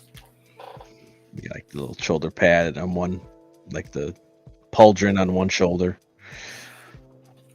Well, it's in Add some- pencil, so I can't see it. So. You know me and my vision. There you go, right? I might, instead of inking it, that's what I'm thinking about. Like, I love the way this wax, this Stadler lead. I always like said blue? Statler, but I say it wrong all the time. Statler, is that what it is? That's not how you say it. I say it wrong. It's not, I think I say Statler though, but Maybe the E silent. I think Stadler. I don't know. I think it might be Statler. I'm not 100% Yeah, sure. Staedt. Statler. That's what I'm thinking. Anyway, Steepler. I say Stadler, but I love the blue. Like the blue comes out real good, like on this lead. So I'm wondering if I can get like a black or like a dark gray or something. Might be able to. I ordered some other blue lead and it sucks, man.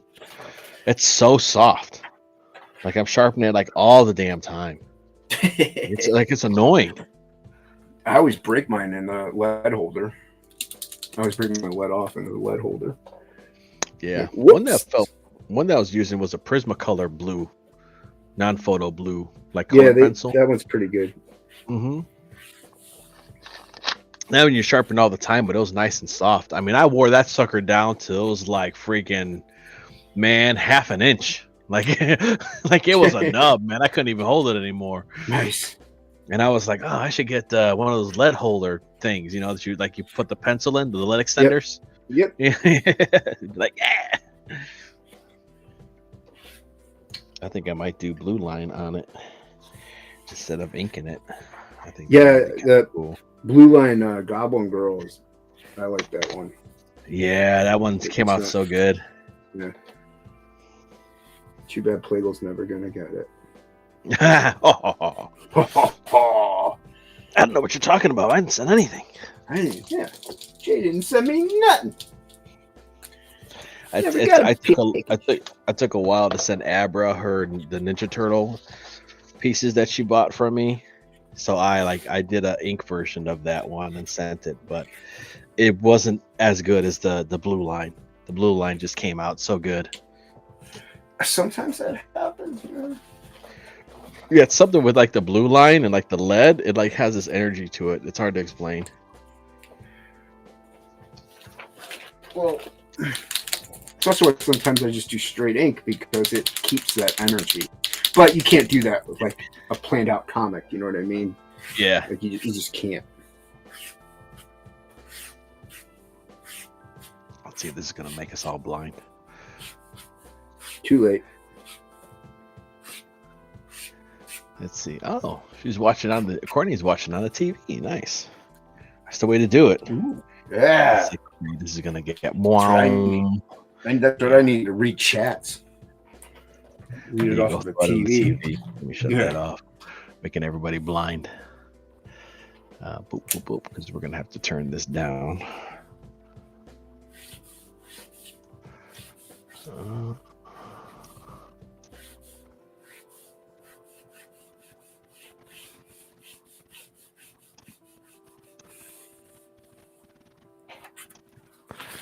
And let's see how that works for now.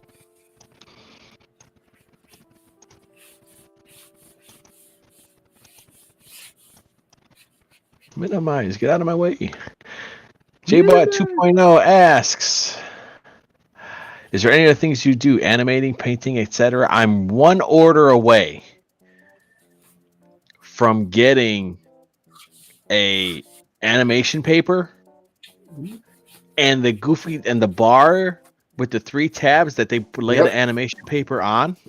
Yep. And just start drawing stuff by hand. Nice, dude. Like I wanna do that. Like I seriously want to do old school animations. Just do that with cartoons and take pictures of it and just do that. I learned how to do that. It's really cool. It's time consuming, but it's really cool. That's kind of how I've been breaking down a lot of my stuff. Is like how like would an animator do it? How would a cartoonist break it down into shapes? So then I could draw berserker, every time I draw him, it's a circle. It's this, it's a circle for the face, an oval for the bottom half of his head. It's 2 circles for the ears, 2 larger circles for his shoulders, ovals for his bicep. You know what I mean? Like at the same time, like every time I draw him, it's going to be the same.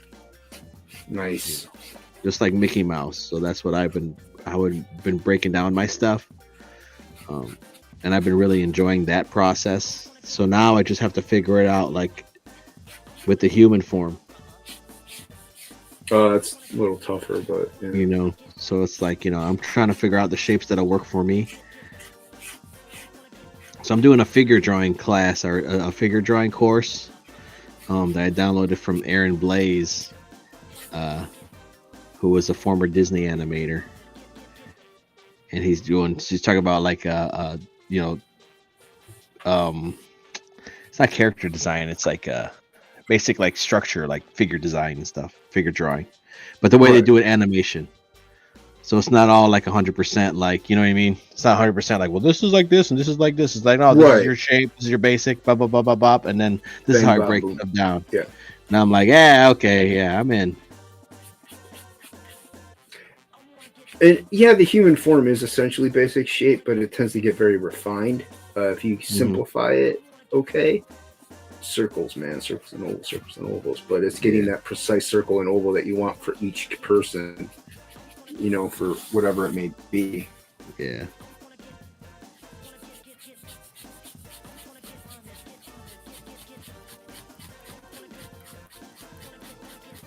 Is Shelby in your J-Bot group? I don't think so. I don't know. I've only talked to him once.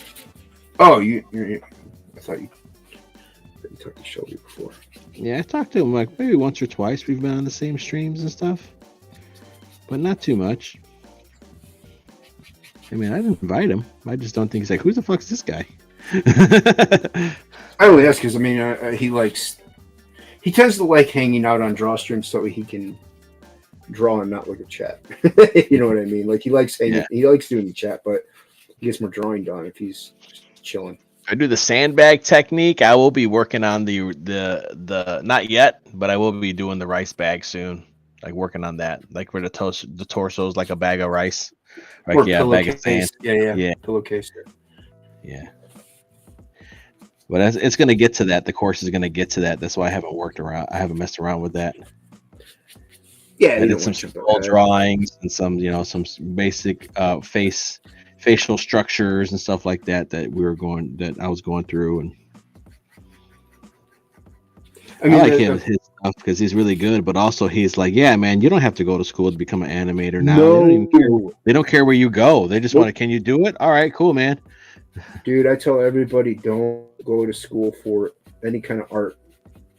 Just don't do it. Graphic design. If you wanted to take a class, maybe. Well, if you want to take a class, that's fine. But I'm saying don't go to college. You know what I mean? Yeah. You don't need a bachelor's degree in like I have a bachelor's degree in illustration. You don't need it. I wasn't misled in a way, but I think we all were, because that's what they told you would do. Yep, that's what they told you were supposed to do. Go to college, get a degree, get an education, get a job. Get in debt, never pay it off. That was the thing. He's like, when college costs as much as a house, something's wrong. Yeah. So don't do it. I understand when college costs as much as a house if you want to be a doctor or a lawyer. That makes sense to me. That's a very, very specialized thing that you need to be smart. You need to learn. You need to study. You need a proper education with. Drawing? No. So if you go to our Universe is asking, I need to sign up for a drawing course, but I don't have the money unless you all know some free ones that are good.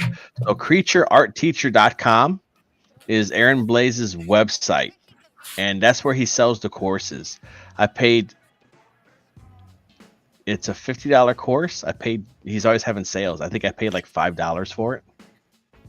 And it's just figure drawing, and then like you log in, and then you have like, it gives you like the list of all each like part 1 is what's introduction, part 2 is head structure, part 3 is, and then you just like, okay, cool, and then you just like download the video, and then you just do it, you just watch it and follow along. So there's no like class per se in terms of like, well, I have to do this and turn in homework. It's just videos that you're following along, and he's giving you like step by step of structure and how to draw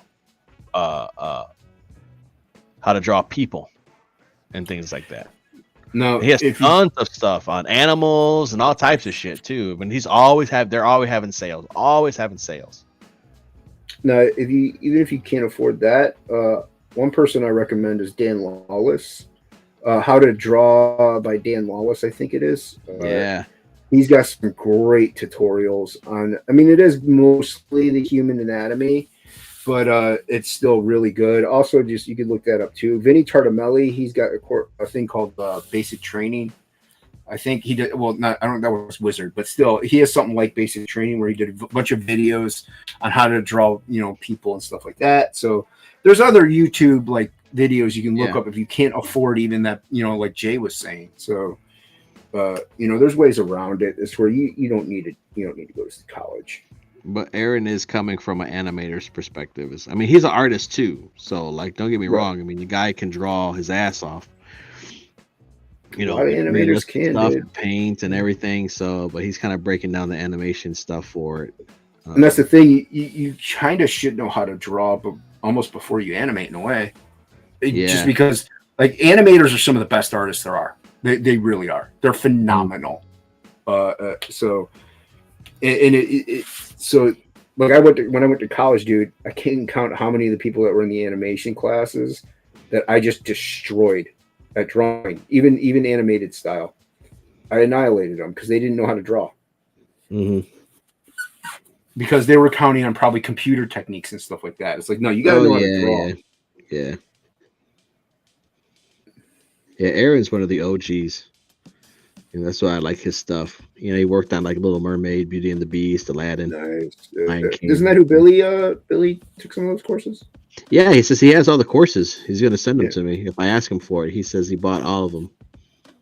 He does animals, all types of stuff. He's dope with animals, man. He's like sick. He's like super awesome with them, man. Because he worked on The Lion King. He animated Nala, the girl lion, and then he worked on Brother Bear and directed Brother Bear. And even like he was talking about, like, one thing I'm thinking about doing is eventually, I feel like I'm starting to nail down his design. Once I nail down Berserker's design, I think I'm gonna sculpt them and do a maquette, 3D model of them. Yeah, because that's what they would do. He was showing his maquettes, and it was of like, now he has one of Nala that they made, and then so when he needs to draw something like an angle, you pull out the maquette and look at it and be like, okay, that's how it's gonna look from the back, and and then draw it. It's like, oh, that's an awesome idea. Yeah, that's pretty cool.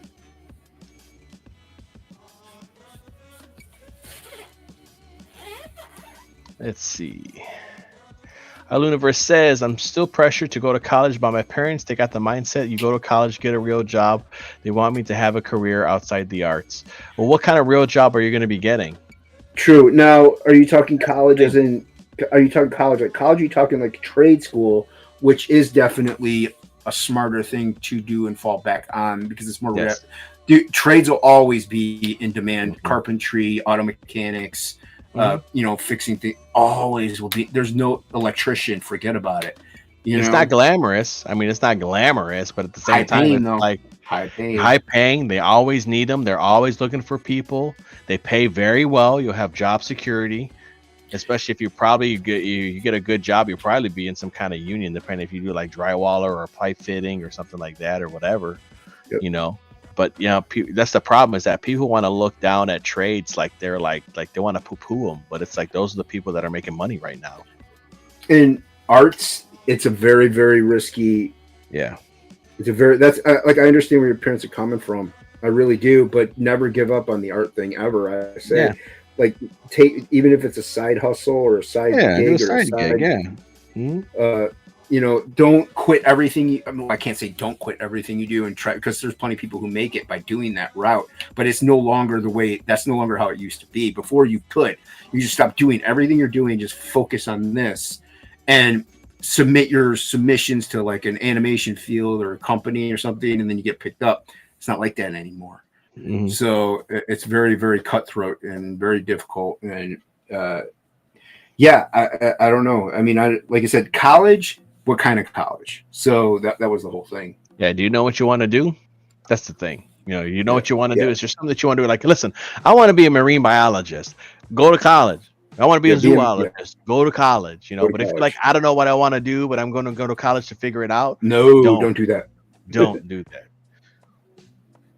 Because there's so many people, especially so many young people, that are starting their lives off behind the 8 ball because they have degrees that don't mean anything for jobs that aren't hiring, and they're already in debt. And it's just like, it's bad news bears, Yep. But I understand they want you to do something else besides the arts. They want you to have a good life. Yeah. And I get it, but you can still always, this is my side gig, man. I have another job.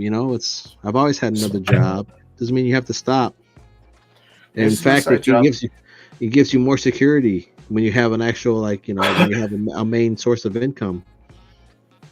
Because then you really can do what you want, and then at the same time too, you don't have to answer to anybody.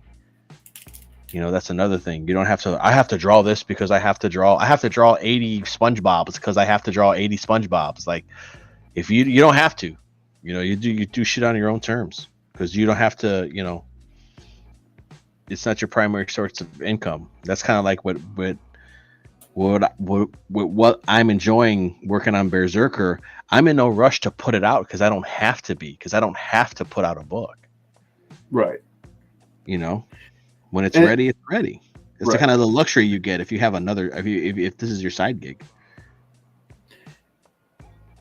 Or you might be the next big, hit, big thing, and big animator, big artist, whatever, and you just hit the ground running. You never know. You never know.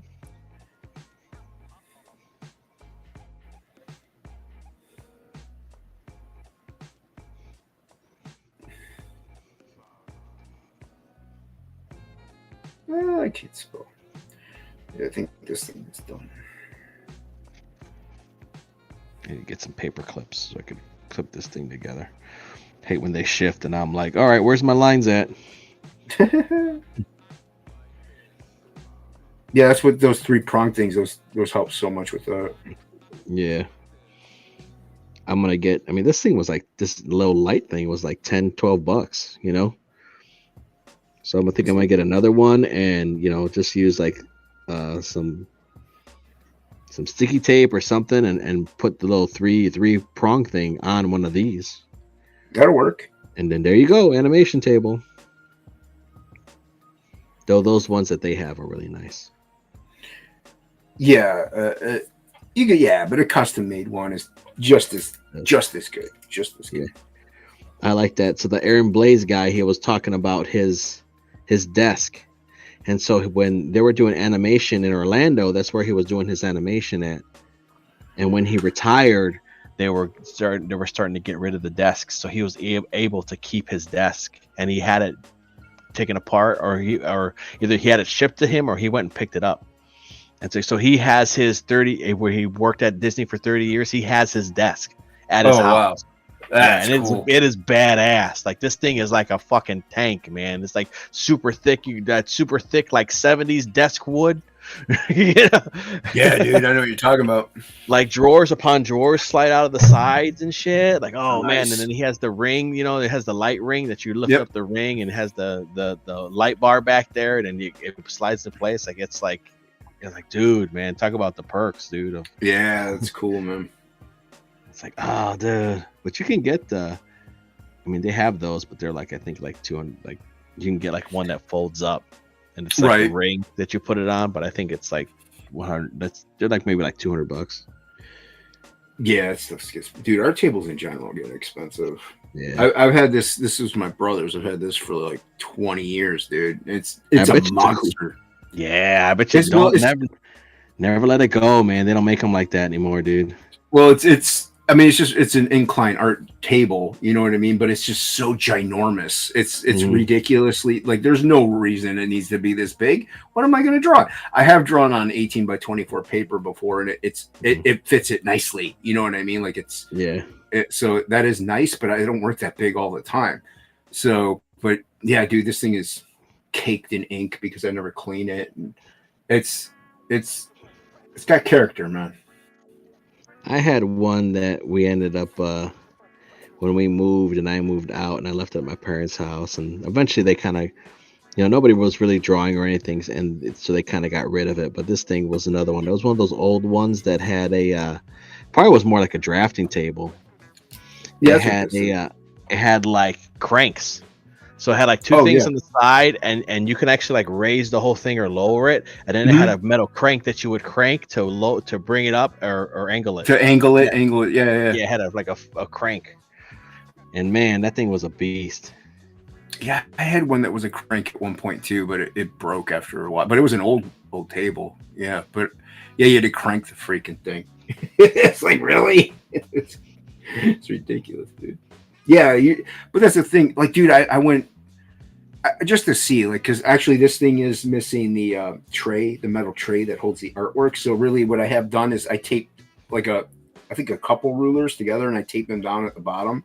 So it'll slightly hold, the paper on there. Yeah. But it's still like when I go to measure things, like the rulers up. But anyway, so I was just looking at art tables. They look all janky and cheap, and they're costing like $200, $250, $300 for like this cheap looking crap. I'm like, and they're tiny. I'm like, man, the only good thing about a tiny one is it'd make a little bit more room in my room. But aside from that, I'm just like, man, this thing is insanely small. I wouldn't be able to draw even a comic page on this. I'm like, what is this? So yeah. They don't make them like that anymore. That's for sure. Nah, dude. What happened here? Oh, there you go. See what happened here? There you go. Yeah, I had to shut off the light table, so I have to turn the stuff back up. Oh, yeah. I'm a little light sketching, whatever tracing thing, pretty much. Yeah. There we are. All right, so get back to Luna. Luna's type in Yeah, see what all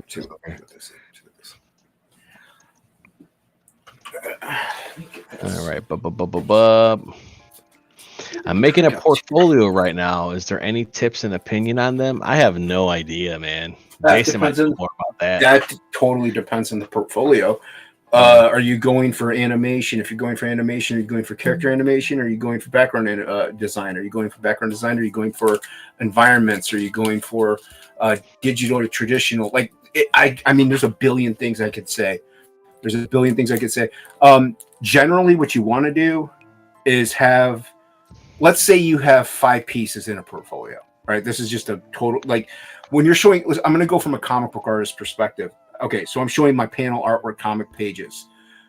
I have 5 pages. Maybe nowadays they kind of want 3 to 4, but so you have 5 pages. I'm going to put my 2 strongest ones in the front and 2 strongest ones in the back. The middle is going to be meh, because the ones they focused on the most are the first one and the last one is usually the images they focus on the most. You want those to be your strong pieces.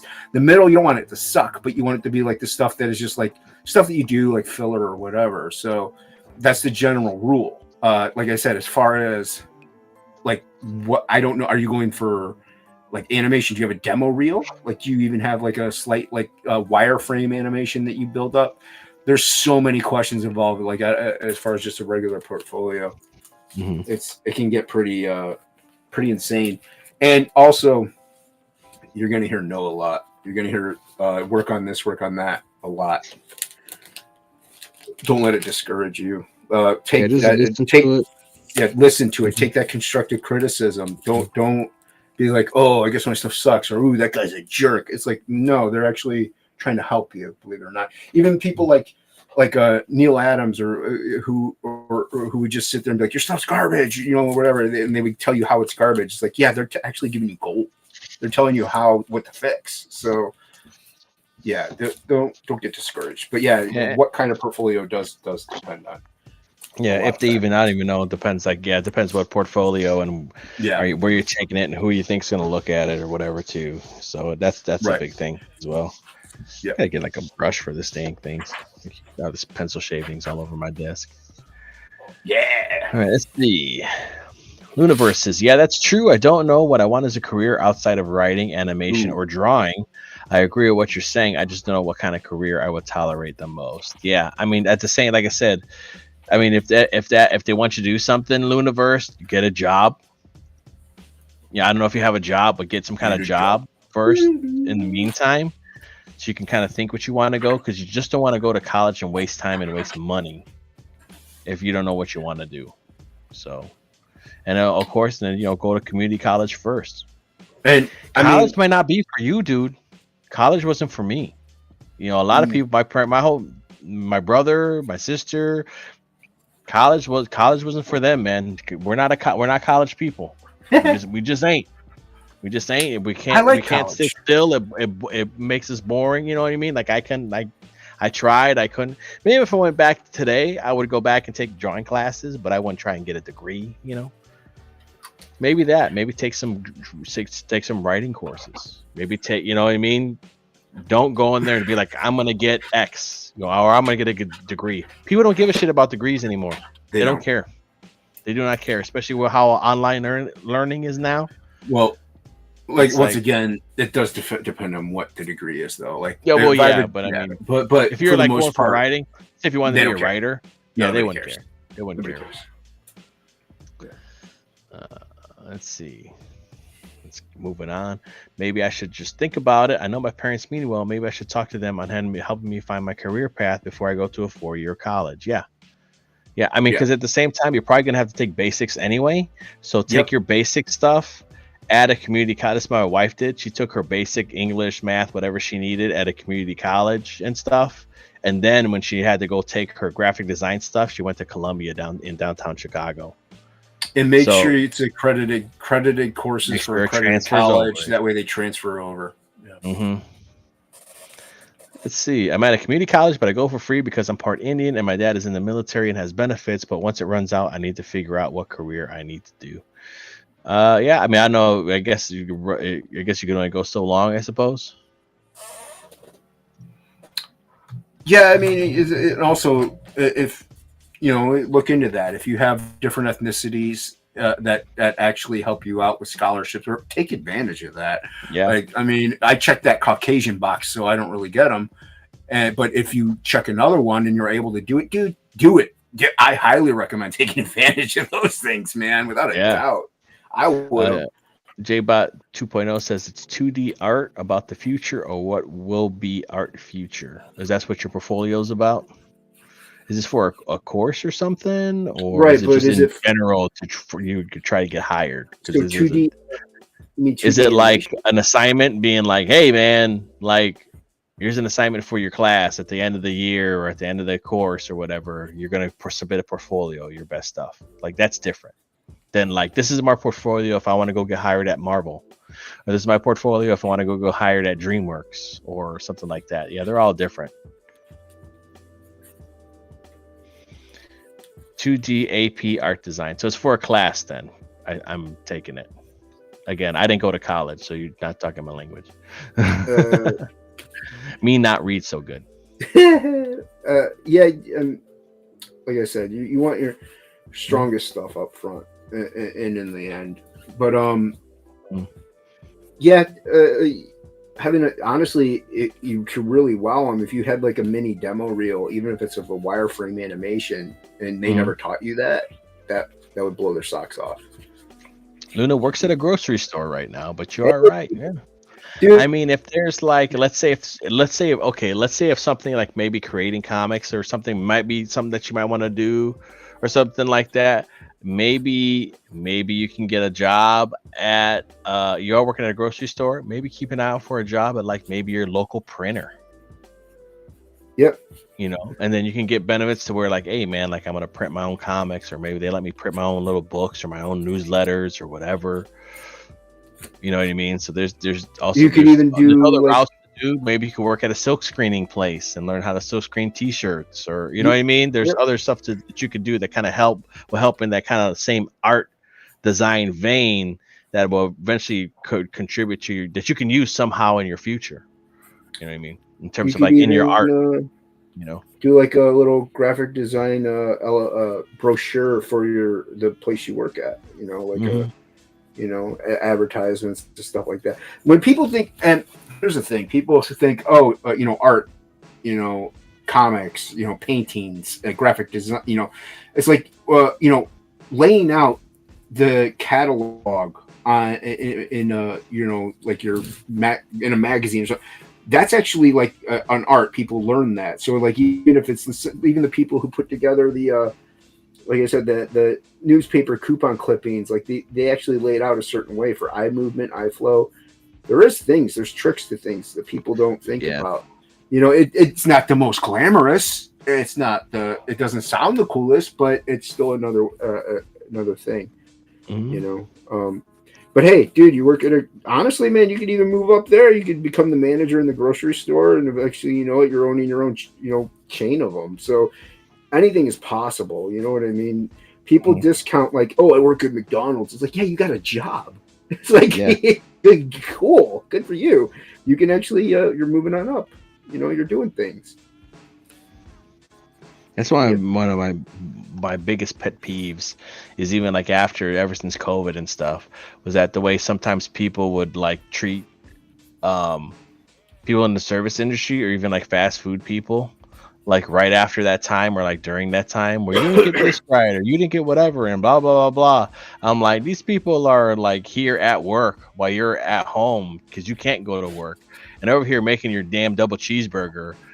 Trying to, probably like disinfecting their hands 20 times and wearing 8 masks to make you a damn milkshake, and they get something wrong. And instead of being like, hey, man, can you just fix this for me? Being an asshole about it. Like that stuff drives me crazy. Yeah, they were the front line. Yeah, man. They were needed. Mm-hmm. And people still treat them like crap. Dude, I worked retail for 5 years, and I still say everybody should work retail or restaurant or service industry of some kind of one time in their life. It definitely teaches you a lot about how to be a decent human being and patience, and definitely helps you not become a total tool. Yeah. I know some people that could have benefited from that.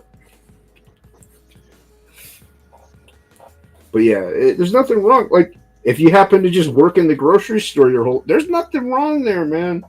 Yep. I work in shipping. Like, you know what I mean? I ship out packages at work. It's a job. It's a decent job. I have great medical, so there's nothing wrong with a run-of-the-mill job. Yeah, there's nothing wrong with being part of the working class, man. That's what makes the world go around. What doesn't help is when you have all these hoity-toity dudes with bullshit degrees and they don't contribute fuck all. But because they got these degrees, they're like, well, I'm a blah, blah. So shut the fuck up, man. Shut your mouth. Mm-hmm. No, you're right. They don't contribute. They don't make the world go around, man. Like, I have a degree in gender studies. It's like, what? What do you do then? I don't understand. I got a degree in fuckery. Yeah, that's all that is.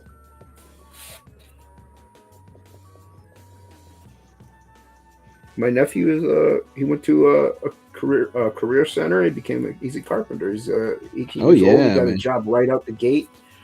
You know what I mean? He's making decent money. I mean, he just started making decent money as a kid. He's a kid. He just turned 19. Yeah. So, dude, that's an awesome job, man. Yeah, I mean, just in general, because you learn how to make shit. You learn how to build stuff, dude. Yeah, and if he keeps at it, I mean, he could even one day own his own business, and I mean, he has a potential to make a lot of money. Carpenters can be like, yeah, man, I'm gonna make these freaking cabinets. Fucking make a cabinet. I want to make a table. Make a table. You're like, holy shit, man! How'd you learn that? Just doing stuff, man. Then you're like, all right, yeah, I can figure that out. Dude, Rick Saylor's a carpenter, man. He makes he has. You should see his, like, he's gone live before and he's showing stuff up, but he's got like these cabinets he's built for his comics and like display centers and racks and walls. Like, the dude is a beast. when it comes to just making all the stuff. It's pretty gnarly. So yeah, you can do a lot if you're a carpenter, and it's good money.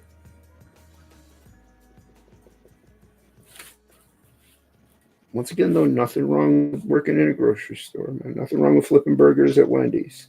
Let's see. I had a customer like that once, but it's whatever. I was making pizza and it was 2 minutes from being ready, and she exploded because it wasn't ready at that moment. Yeah, that's fucking crazy. I worked at a pizza place too.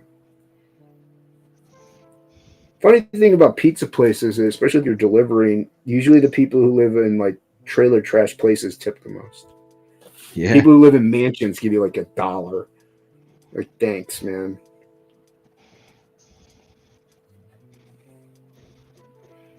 I guess that's why they live in mansions. So I guess so, right? Yeah, they want to let it go. That's what keeps them rich. Yep. I remember talking to somebody that was in the food industry. You know what I mean? They were like, you always tip even when you pick food up. Yeah, I do. Even if it's like $1 or $2. Yeah, because that person prepared. They prepared your bag, dude. They put all your silverware in there. They got it ready for you. They went out of their way.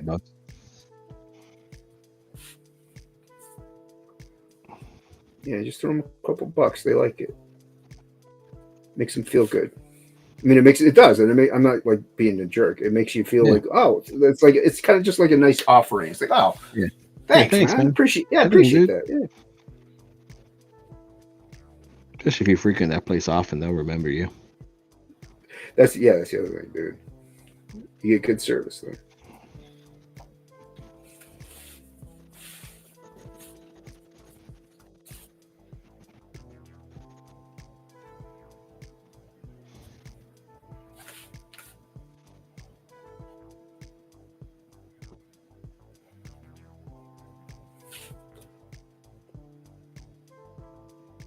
I was never a fan of the big tongue of Venom. Me neither. Yeah. I'm trying to think who added that. Was that Larson or was that Bagley? Yeah, it was Larson. He did it because he thought McFarlane did it.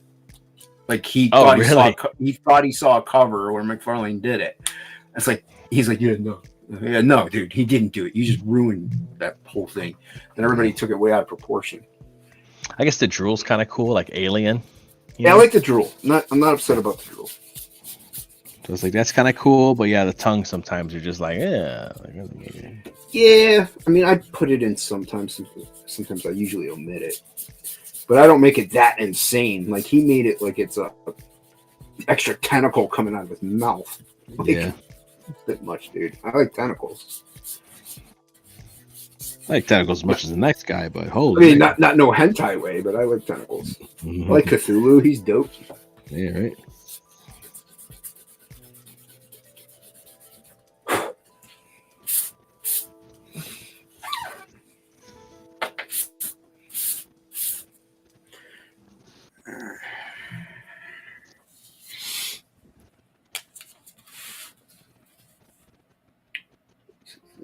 Venom, I could at least draw a lot of teeth.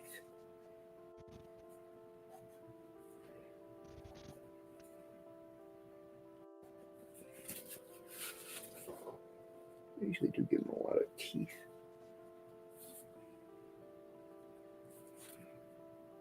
If I want to start smudging this stuff, I need another piece of paper. Smudge it up.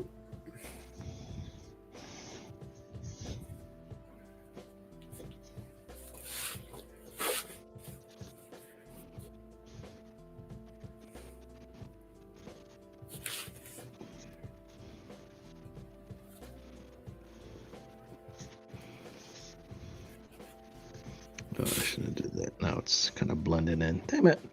Oh well. Yeah, that I actually screwed up that Red Sonja cover because I didn't get it all erased, and I was real lightly going in with one of all the colors, and it smudged it, darkened it. I'm like, oh man! So that's why I had to do actually a lot more than I wanted to on it. I was gonna make it pretty simple and just soft. And I was like, whoops. Oh wow! I hate it when I get into inking something and then I go in with the gel pen, the white gel pen, and start doing my little highlights and stuff in it. And then I didn't erase the pencil yet. Oh, And then you go to erase it, and it's like either it smudges it or it just turns gray. gray. And you're like, oh god, now I got to go over it again, and hopefully I can fix it. You know? Yeah, you gotta wait for like an hour and a half for it to dry. Yeah. Because just to be safe, and then go over it like 7 times and hope that it works. That's where that Dr. P.H. Martin's that white really helps. Or even just get some white paint. Yeah, I see people use that certain. I can't remember the paint marker. They use a certain paint marker. The Posca pens. Yeah. Yeah, that's what I got a bunch of them, dude. Yeah, those work okay. Yeah, they work good for me. They do run out pretty quick for me. I don't know if I'm doing something wrong. And also, dude, if I do go over, like, because I use like, you know, dip pen ink, and if it's not fully dry, that will happen. It'll just destroy the Posca pen. It'll ruin it completely, and it'll get a mudge of gray there. So you can still mess up with it, but otherwise, that for like microns and stuff, yeah, dude, it's great. For felt tip pens, it works really well. If you're using a pencil pocket brush, you do want to make sure it's definitely fully dry afterwards. But yeah, like for your stuff, it would be great. See, Luniverse likes Dr. Octopus. He's dope, but Dr. Octopus's tentacles don't look like tentacles. Imagine if they look like traditional tentacles coming out of his back. He looked like Kid Squid. He looked like Kid Squid, yeah. Squid. Everybody back Black Phantom today. Yep. I don't know if it's still up. I don't think it is anymore. Is he closing? I don't know. I think he has extra ones, so I think he's keeping it open for a little bit longer. I think so, because I thought I backed it. I backed it kind of once or twice again because I wanted sketch covers, and he doesn't have just the sketch covers on his campaigns. You kind of got to back other tiers to get them, and I want to back it again to get another sketch cover. So I'm going to be getting extra books if that's the case. Yeah, those holofoil ones. Those books are looking great. Yeah, the samples that he showed on his Twitter. The holofoil. Yeah, Kid Squid is a horizontal format. Oh yeah, that's right. I remember that. Yeah, it's like cool. It's like you look at it, it's vertical, but then you turn it and then you open it like the Calvin and Hobbes books, and it's horizontal format. I'm like, oh dude, like that's what I originally was thinking for Berserker, doing a horizontal format for it. You can still do it. Why can't you do it? Plenty of comics have done it. I'm trying to think what the one I seen. I think it's the latest Calvin and Hobbes collection.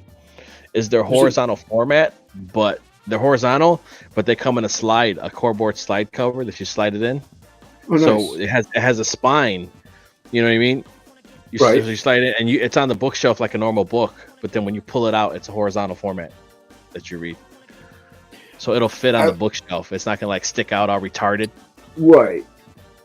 I like horizontal formats for Calvin and Hobbes and stuff like that, but I hate it for comics. Yeah. Liefeld did it with his X-Force one, stuff like that. They've done for a few. I'm not a big fan of it. It's mainly because it's just different. Not a big fan of different things. Like things the same. Don't change things.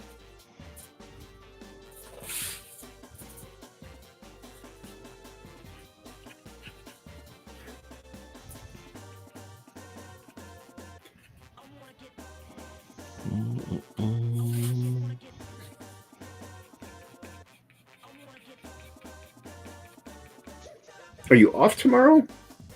Yeah. Oh, nice.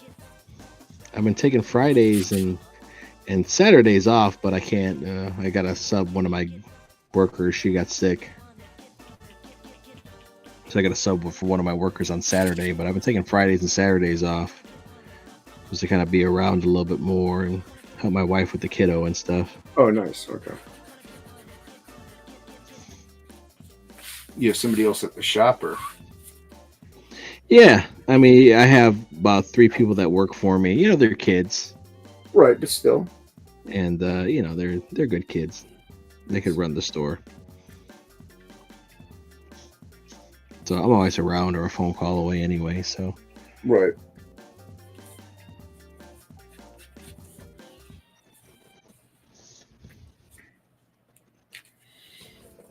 Do I even have a pocket brush around? I don't think I do.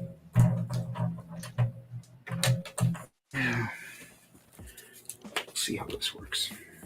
Let's see. But yeah, let's see. Lunaverse says, but yeah, thanks for the new perspectives I needed. I had the mindset I don't want to be in the job where I'm stuck doing what I don't like, but I got coworkers who feel like family.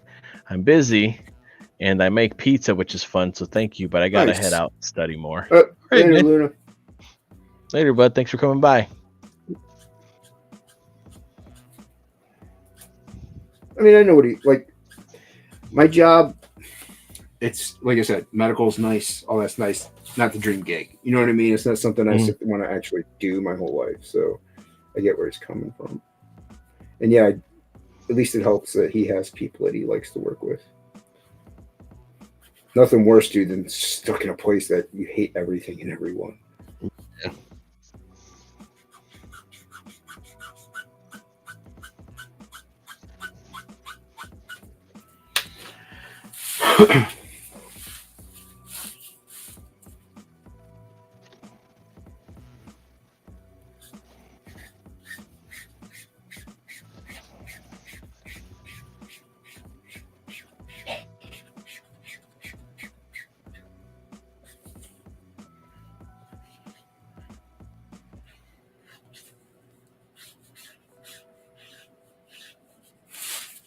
Oh no. I gotta get these new bulbs. These ones are acting weird. What, for your light or your desk? Yeah, these are like actually they're kind of cool, but I never use it. They have an app that you download and then you can change the brightness and stuff. And Oh, change the color yeah. Change the I could color. I could change the color, like red, pink, whatever. I have one that's yellow and, like I said, yellow and blue, so it's cool and warm. And yeah. but the switch that it turns from doesn't really like it. So when I turn it on, because I like the cool light. So when I turn it on, though, it flickers between the cool and the warm like 18 times, and sometimes it will stay on the warm. I'm like, suck. It doesn't like it, but yeah, it has that app where you can supposedly download it, and then I don't know how that fully works. Yeah. See, it got dim. Now it just got bright. I'm just like, what's going on, man? Now one just shut off. Now they both just shut off. Oh no! What the fuck?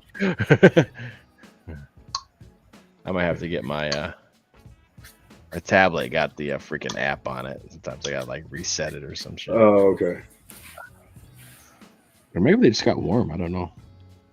It's only when I stream though, man. Like when I'll leave them on all day sometimes, and I'm here coming back and forth from the table and things like that. No problems. I get on the stream, all of a sudden they start acting goofy. That's the way it works, man. When you want it to work, it doesn't. Or you want it to work the way you want it to work, it won't.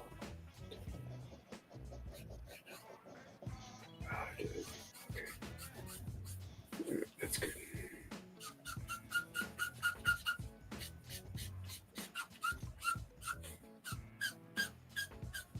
Well, that's coming out really good. Like that shine. Oh, thanks, man. It's like when they make leather, when they make them shiny like leather. It's shiny venom.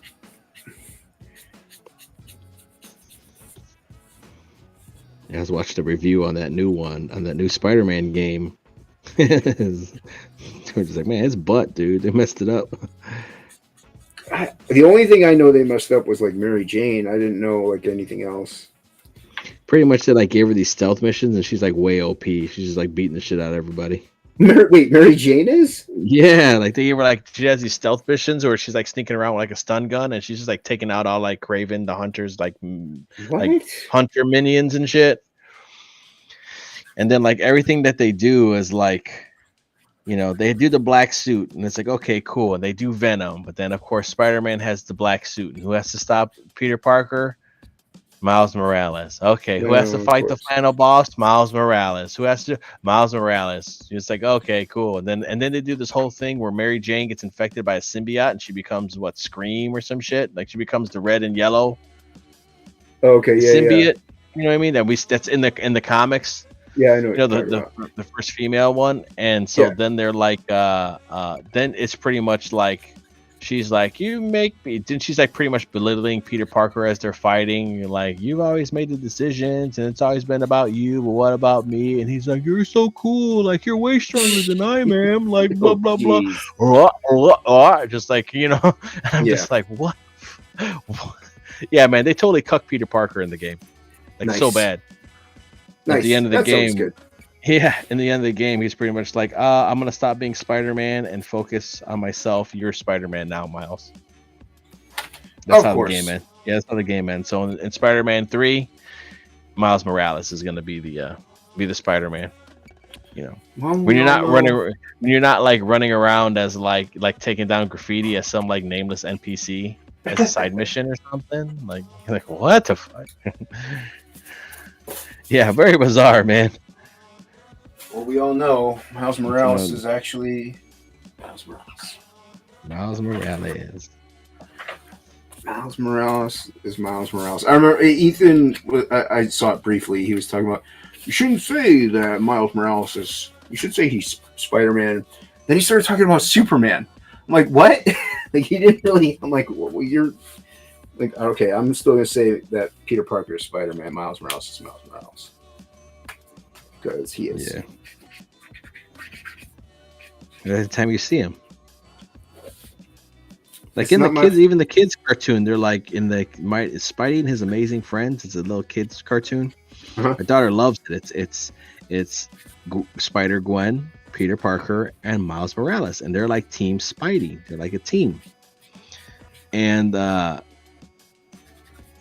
in the first episode, they're like, well, I'm Spidey. I'm Spider-Man. Well, I'm Spider-Man too. And so Miles is like, why don't we call you Spidey anyway? Why don't you just call yourself Spidey? It's like, okay, cool. And so he's like, okay, I'm Spidey. And then they're like, well, what are you gonna call yourself, Miles? And he's like, well, I've been doing this new spin move, so I'm just gonna call myself Spin. So they don't even call him Spider-Man, they call him Spin. Then Peter can be Spider-Man then. And then they, well, you know, they're kids, so it's Spidey and His Amazing Friends. You know, is what the kids cartoon's called. You know, Right. So it's like, oh, okay. So even like in the first episode, they're like, we can't have two characters named Spider-Man. That's just dumb. Yeah, because it's confusing as all get out. Yeah. So then it's like, and they call Spider Gwen Ghost Spider because I guess that's what she's called in the comics. Yeah, they renamed. I think they renamed her to that. But they call her Ghosty for short, which is cute. Yeah, Hey, that's Ghosty, fine. hey, you know, and so it's a fun little cartoon. The kids like, you know, my daughter loves it. I don't mind her watching it. It's not like weird or anything.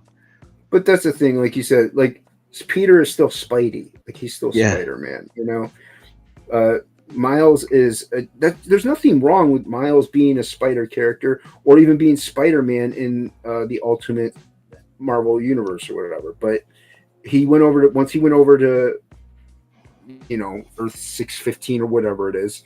Yeah. He no longer is Spider-Man. You're just not. Like, I'm sorry, dude. They already have we one. got one. We got one already. Yeah. That's what I'm bummed. Like they didn't like give him his own identity. Like I always thought, like there was that one time where they did like Spider-Man, but he had like 4 costumes for some reason. It was like really weird. It was like really brief, but it was like he was like Spider-Man, but then he was like Prodigy, and then he was like Ricochet, and then he had like another suit. So he had like 4 suits. And what they did is it was so like Spider-Man had a costume, Amazing Spider-Man had a costume, Spectacular Spider-Man had a costume, and then like Web of Spider-Man had a costume. So each book had their own like costume that he would wear in those books. And like Ricochet was a pretty neat like costume. Like it was pretty cool. He had a jacket, and he had like these discs because he couldn't use webs.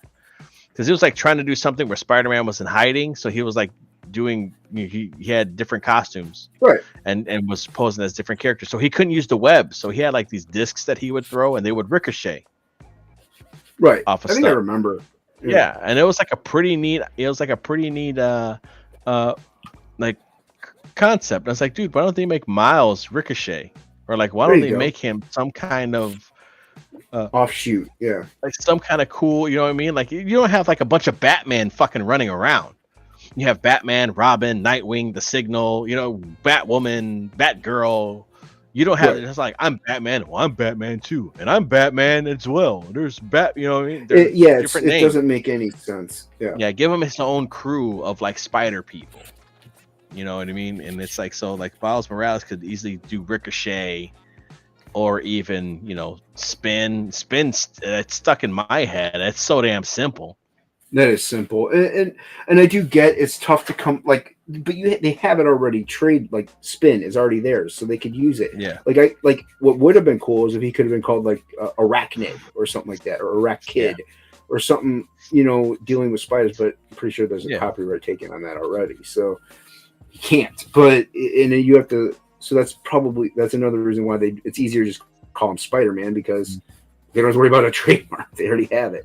But it's not Spider-Man. Like you said, just call him Spin, call him anything else, really. It's just too ridiculous. That moniker is already taken. Yeah. It's like, even like when I seen the electronic, when they did that new Spider-Man with like the Harry Osborn armor. Oh, yeah. I know what you're talking about. I just seen like art of that where like his face changes, like it has a screen and it changes almost like emojis and stuff like that. And the glider with the web bombs, and like the glider attaches to his back and it unfolds off his back, and you know, like it's a neat concept, but it's not Spider-Man, right? You know, and I was like, this would be a perfect opportunity, instead of it giving it to Peter Parker, that you have something where Miles loses his powers for a moment or something, and then he has to use that tech to fight crime. Yeah. And then he ends up becoming like, I don't know, something else. You know what I mean? Like some making his own costume, making his own identity. Like he doesn't have to have webs. Like, yeah, exactly. He doesn't have to have webs. I mean, the ideas are cool with like the web bombs and like, but you don't. It doesn't have to be evolved spider stuff. But him, like, you have a cool hip kid with a mask that does like anime emoji shit to show his expressions behind it, and a cool gliding thing. So he's like pretty much like, you know, surfing in the like surfing or snowboarding in the sky and shit. You know what I mean? Doing cool tricks and cool maneuvers and stuff. I mean, that's a totally young kid's thing. Like, why not just give that to him and make him his own character? You know, and then you have Norman Osborn, take him under his room because apparently he's alive for the 50th time. So takes Miles, starts training Miles, but then Peter doesn't like it because Peter doesn't trust Norman. So then they start butting heads. You know what I mean? Is Norman reformed? Is he not? Miles seems to think so. Peter Parker doesn't trust him. There you go. There's a fucking story. Like, right. Yeah. They definitely somehow overcomplicate it. Mm-hmm. Like, I don't get how, but they do. And there's so many cool ideas and cool concepts that they could do, and they just keep refusing for some strange reason. And it's this obsession of wanting Miles to just be Spider-Man. It's the only. Also, what it is, people that in comics that don't know nothing about comics. Well, they don't know comics. They know how to write comics. Either. Dude, you could drop any comic fan that doesn't even collect Spider-Man. You could drop them in to write Spider-Man, and they would probably do a killer story. Because everyone knows the basic. Yeah. They know the basic of the character, and that's kind of all you really need. You need the core essence of the character, and they know comics though, and they love comics, so they know the format, and they know like the ideas behind the stories, and what makes for a good story and a fun story. Yeah. And you get these people that know jack about it, and they just don't know what to do. They're at a loss, so they just think this is what we have to do because it's been done before. So we're just going to do this. We're doing Clone Saga again. You're like, what? Yeah. Oh, dude. Everybody hated Clone Saga. Yeah, that's made me stop collecting comic books. I was like, what? I think I'm over this comic book shit, man. Yeah, lucky for me, I wasn't. My brother collected Spider-Man. I didn't, but I still know all about him. Yeah, it was like that was going on, and then they gave Wolverine his adamantium back, but then he lost it, so he looked stupid like a beast guy. Dude, that was Or dumb. You know, it was like that was stupid. So that was kind of going on the whole around like the same time. I'm trying to even think what's going on with X-Men. I think Onslaught was going on with X-Men around the same or something, but I didn't care. Like Onslaught. it got too complicated for me. Like I was just like, what? And I was collecting all the X books. I'm trying to think what happened in Batman, but I don't even think I remember what's happening in Batman then. Was that wasn't Nightfall, was it? No, it was after. It was after he came back as Batman, after he beat the Azrael Batman. I don't think really much was going on with Batman at the time. Yeah, I'm trying to think. I think the last Batman I collected was like Detective Comics 700 or one of those. There was one of those has Batman on the cover with the holding the sword, and I think he's fighting Ra's al Ghul. Oh, and it's like he's surrounded by like Ra's al Ghul's guys. I think it's a Graham Nolan cover. That's cool. That's a cool cover. Yeah, I know what you're talking about. But it came in like the white thing, like it came in like the white like cardboard thing or something. Yeah. So yeah. Yeah, I mean, you could tell there was a time period where they were grasping at straws, but the thing is, they were still trying to come up with new ideas. Like, you know what I mean? They weren't just either rehashing things. They weren't like, being like, okay, we have the characters already. Let's just make the same character again, only younger or from another dimension. Another dimension. Like they were actually trying different ideas. They were trying to do things, and some of it worked, some of it didn't. I liked Onslaught. I thought it was cool, but the whole Wolverine Beast thing was so dumb. Yeah, that was like what I was like. All right, I'm out, man. Yeah, don't blame you. Especially after like some of the other stuff was so good, like before that. Like people didn't like. I thought Bone Claw Wolverine was pretty neat for the time that he was. The bone claws. I wasn't happy about that. I mean, I knew it wasn't forever, but the way like they were talking about how his body was actually better, his healing factor was like insanely powerful, and how he was actually like way faster and stronger because he wasn't carrying the weight of the adamantium anymore. Yeah, and it does make sense because that adamantium is going to cause metal poisoning, and his mutant healing factor has to fight it constantly. Yeah, so it's not going to heal him as fast. And yeah, he's like you said, he's lighter, so he can move a lot quicker. I just didn't like the idea because, dude, you could break bone pretty easily if you're a superhero. So yeah, it's mutant bone, so you can always Oh, it's mutant bone. But Cyber did break his claws. Yeah, Cyber broke his claws. Yeah, so Cyber broke his claws, that was a neat setup, having him fight his one enemy that has fucking adamantium skin. Yeah. That was a neat idea. Night, J-Bot. Thanks for tuning in. Later, J-Bot 2.0. Like, I'm trying to think I remember, like, when he was, like, the concept was cool when he, like, Silver Samurai gave him the sword, and he had his hands bandaged up, and he was driving the Harley, and had the fucking ninja sword on his back. And like cruising around the United States, I was like, "That's cool." Like, it makes more sense. I like Wolverine with the samurai sword, but I don't understand it when he has claws. When he has bone claws, then it makes sense. You know what I mean? Exactly. So he had the bone claws, and he just got the silver samurai sword, and he like fought like one of his enemies and fucked them up with like riding the Harley with the fucking samurai sword out. I was like, oh, cool, and like it was like a black blade. Like it was like I was like, okay, cool. I can like this would be a cool like Wolverine trying to find himself again and kind of going back to square one. Like, all right, cool. And then they were like, no, Apocalypse's son is gonna kidnap him and put adamantium on it, and he's gonna reject it, and then his face is gonna be fucked up. It's like, what? He's gonna have no nose, and we're gonna bring Elektra in, and Elektra's just gonna clown his ass. And I'm like, dude, like, oh, he's just a wild animal. And me and my brother, my older brother's a big Wolverine fan, and he was the one that was actually collecting it, and then I just would read it. Right. He was like, dude, have you tried sneaking up on a dog?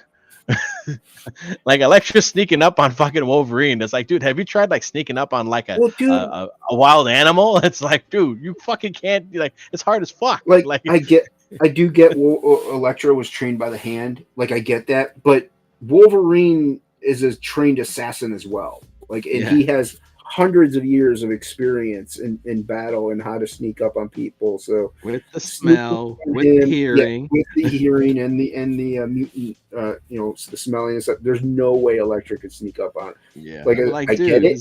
I get that she's trained by the hand. I get that. Yes. I don't see anybody really sneaking up on Wolverine unless you can mask your scent. Yeah, like that might be the only way. Because he'll smell you coming a mile away, and he just will. Exactly. Yeah. So when they were doing stuff like that, I was like, all right, man, I'm out. Dude, that's why I thought it was cool in the movie when Mystique is disguised as Storm, and Wolverine is sniffing the air, and he stabs her. He's like, "You're not one. You're not one of the. You're not part of the team," because he smelt that wasn't Storm. It was Mystique. Mm-hmm. I thought that was awesome, but that goes to show you can't sneak up on the man. You just can't. Yeah. Yeah. Then they had some shit artists too, and I was like, oh man, what the fuck? Yeah. You went from Silvestri to Andy Kubert or Adam Kubert. You know what I mean? It's like, dude. And the problem is, no, it was Silvestri, then Texera. Well, the problem Adam is Kubert, I think. You know what I mean? It's like, Kubert's, fuck, dude. Yeah, and then they got somebody else after that just sucked. And that's the thing, dude. The Kuberts are good, but the problem is they're following people like Tex and Silvestri, where you're just like, eh. It's like, I think he was a great fit. I loved Adam's stuff. I think it was an awesome fit for Wolverine. He's a good Wolverine artist, but you still want Silvestri. And then at this time, collecting Marvel Comics Present with Sam Keith. Oh, dude, you know this crazy stuff. It's like, dude, it's like Keith peak Wolverine shit, you know? Yep.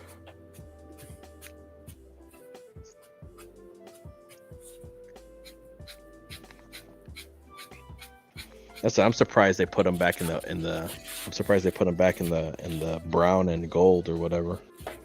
They should have for the movie. Yeah. But even in the comics, I'm surprised they put them back in it. I don't know if anybody knows, but like even these turkeys probably don't even know where the colors came from.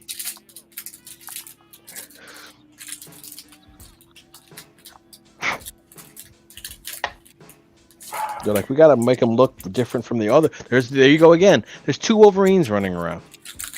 Oh yeah. X-23. Yeah, you got X-23, who's Wolverine, and then Logan, who's Wolverine. You also have Dakin or whatever. Dakin, that design's ass, dude. The design looks like butt. Just saying, it's another one. Gay Mohawk Wolverine. I'm like, come on, man. You couldn't like make him cool. Yeah, the Mohawk thing's kind of. Yeah. Whose kid is he? He's Wolverine's kid. I know, but is he like a clone or who's the mom? I don't think he's a clone. I can't remember who the mother is.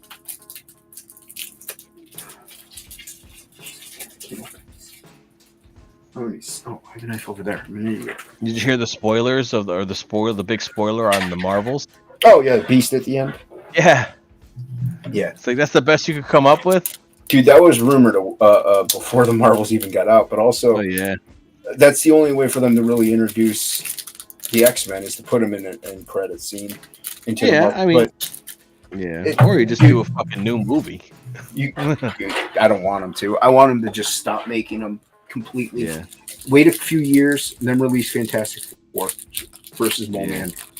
Just do it. Yeah, that's what I'm thinking. Like they could just do a new X-Men movie with a new cast. Shit, leave the other X-Men alone. You know what I mean? They're fine where they are at.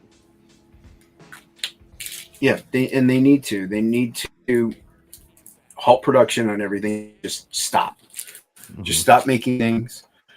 Wait a few years, maybe release a Fantastic Four movie that is dope with. You don't even have to have Doctor. Like I said, do Mole Man, or even do Doom if you want. But start off right. Oh, I'm gonna make a bunch of noise. Yeah, stop. Get some help. Stop. Get help.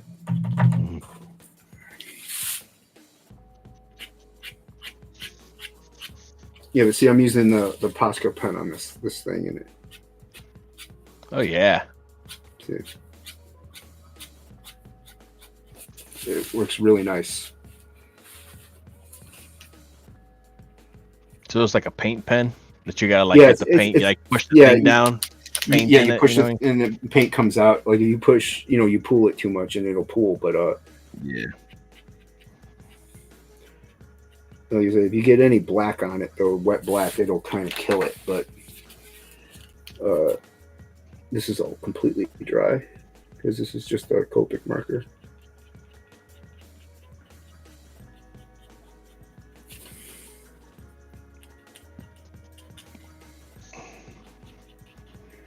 Yeah, it's coming out nice. I did a different Venom sketch cover, and I didn't really care for it. This one came out a lot better. Oh yeah. Yeah, I tried something a little different with the other one. It wasn't terrible. It just wasn't what I had envisioned. They can't believe they're doing another Thor movie. Wait, what? Talking about doing another Thor movie, Thor 4 or whatever. I didn't know about that. Without old boy though, without Takiti Takato, whatever the fuck his name is. Taquitos? Yeah, taquitos tostadas. Good. But at the same time, no, stop. Is it going to be a good, is it going to be about Thor? Is it, you know what I mean? Is it going to have Chris Hemsworth? Because I thought he was done. I don't know, man. I think they need to do one where they stop with all the jokes and make him Space Conan. Stop fucking around. Dude, I am not against that. Just make him have him flying around doing Conan shit in space. Dude, they need to do the Beta Ray Bill, but they need to do Yeah. it properly. They really need to do it properly is the problem, and they just won't do it. I get worried about it. Dude, Thor's my jam, man. That was my first comic. I'm a big Thor fan. And I thought the first movie was decent. I liked it because it was a movie. It was a movie. You're like, this is a real. Like I feel like I was watching Shakespeare or some shit. People You know what I harp mean? on it, man, because I loved it. I thought it was good. Even the second one, people tend to. I like the second one too, man. Second one's decent, man. People need to go back and watch it. It's a little slow, maybe, but aside from that, it's actually a decent movie. I mean, Loki does the thing, loses his hand, but it's not really his hand's lost, and he has the fucking knife in his hand, and you know what I mean. And then Loki dies, and you're like, oh shit, man! He finally comes around, and Yeah, and they just dude, make big whatever. Then they just make a big whatever of it in the third one. But it was like, dude, like, holy shit, man! they need to make Loki again. Also, I'm sick of this whole good Loki crap. Loki is the god of mischief and evil. Mhm. He's not a good dude. He's not a hero. Stop it. Just because that actor is popular, they're making him out to be this heroic figure. Is like he's not a good guy. I think it kind of At worked all. for Marvel's thing. I think the way they were playing it, how Thor's like he's my brother type stuff. You know what I mean? And like I was okay. Like I don't that part I don't mind so much. Yeah, Just but when they make him like dollar store Doctor Who, I'm like, why? yeah, that's You know, what he is now. But Well, like yeah, I said, though, exactly. With all the time stuff, he's and there's nothing wrong with him doing some good things here and there. That's fine. like But bargain it and write it properly to where it makes sense. yeah, You know what I mean? Well, you got to help me, Loki. Well, no, I don't want to. Well, if you help me, I got this. Well, fine, okay, okay, fine, I'll help. You know what I mean? Shit like that. Okay, you know what I mean? And then you're like, is he gonna double cross him? I don't know. Like, right. Then there you go. That's Loki, though. There you go. That's not a bad idea. That's how that you guy do it. is that dude is so good. He's very He's good. he is pretty good. He's a good Loki, dude. You watch Avengers, dude. That's Loki, like tooth and nail. Like, there's even points where he like tricks Thor. He's like, Thor's like, you got to stop this madness, and like Loki's looking around, like he's concerned, and then he just stabs Thor. It's like that's Loki. It's what he does, man. But no, I didn't know about a fourth one. I hope. Talking I'm glad- about that they are gonna move forward without Taikita. I still say they should just not do anything, but Yeah. hopefully Chris Hemsworth is part of it at least, and I get the whole another reason why Ragnarok happened though is because he wanted to do a little bit more comedic stuff. He was sick of being serious all the time, so he is partially to blame. Hemsworth. So after I blame Ghostbusters. Yeah, Because after he hit Ghostbusters, then he's like, I can do comedy now. Everybody says I'm funny. Which is there's still some stuff for it, like a man out of place, a man out of time humor was always interesting with Thor. dude, the scene where he walks into the pet shop, he's like, give me, I need a horse. He's like, we don't have any horses here. He's like just dogs and cats. He's like, okay, give me one of those I can ride. Like funny, dude. Like it was funny. Yeah. He wasn't too bright about it, but he was serious, but it was good, dude. That's the kind of humor I could see from Thor because he's not a comedian. That's like, what was I watching? I was watching one of the cartoons, that my daughter's watching. They had Spider-Man and they had Thor on it. It was one of the older ones. It's not the Spidey one, but it's like, yes, Man of Spiders. Like he keeps calling Spider-Man Man of Spiders, See, and then funny. Iron Man Man of Iron. And he's like, my name's Spider-Man Thor. And he's like, that's what I said, Man of Spiders. That's funny. See, that's funny. And that makes sense to me. That fits with a Thor humor,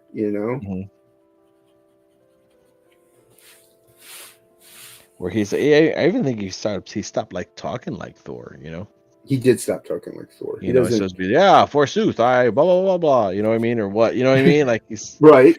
Dude, that's the neatest part. The way Thor talked. Yes, dude. Thor was back in the day was such a pain to read when I was a kid.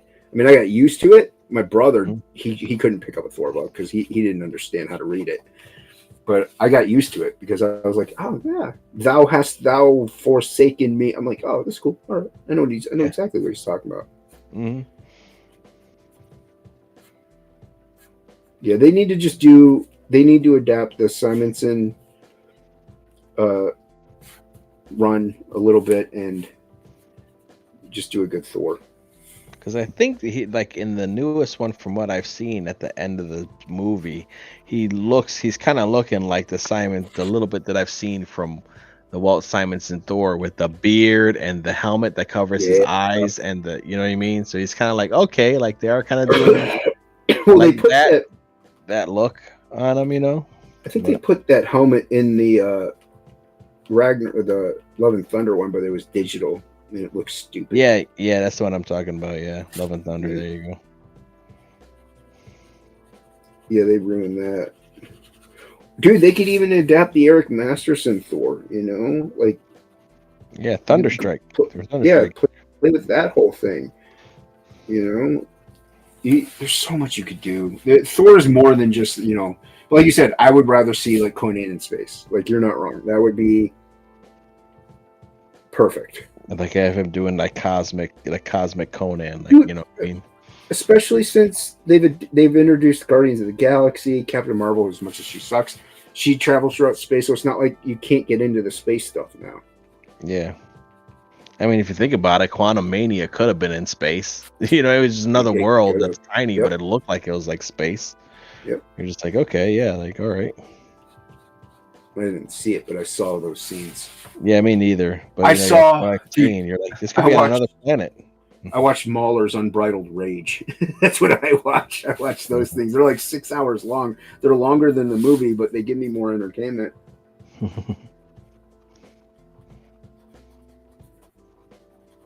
Sweet. I got 2 sketch covers done. I just got to do my outros for them. I mean, it takes me a little bit longer to do the videos than that, but I should be able to crank them out. I think I'm dead with my Berserker.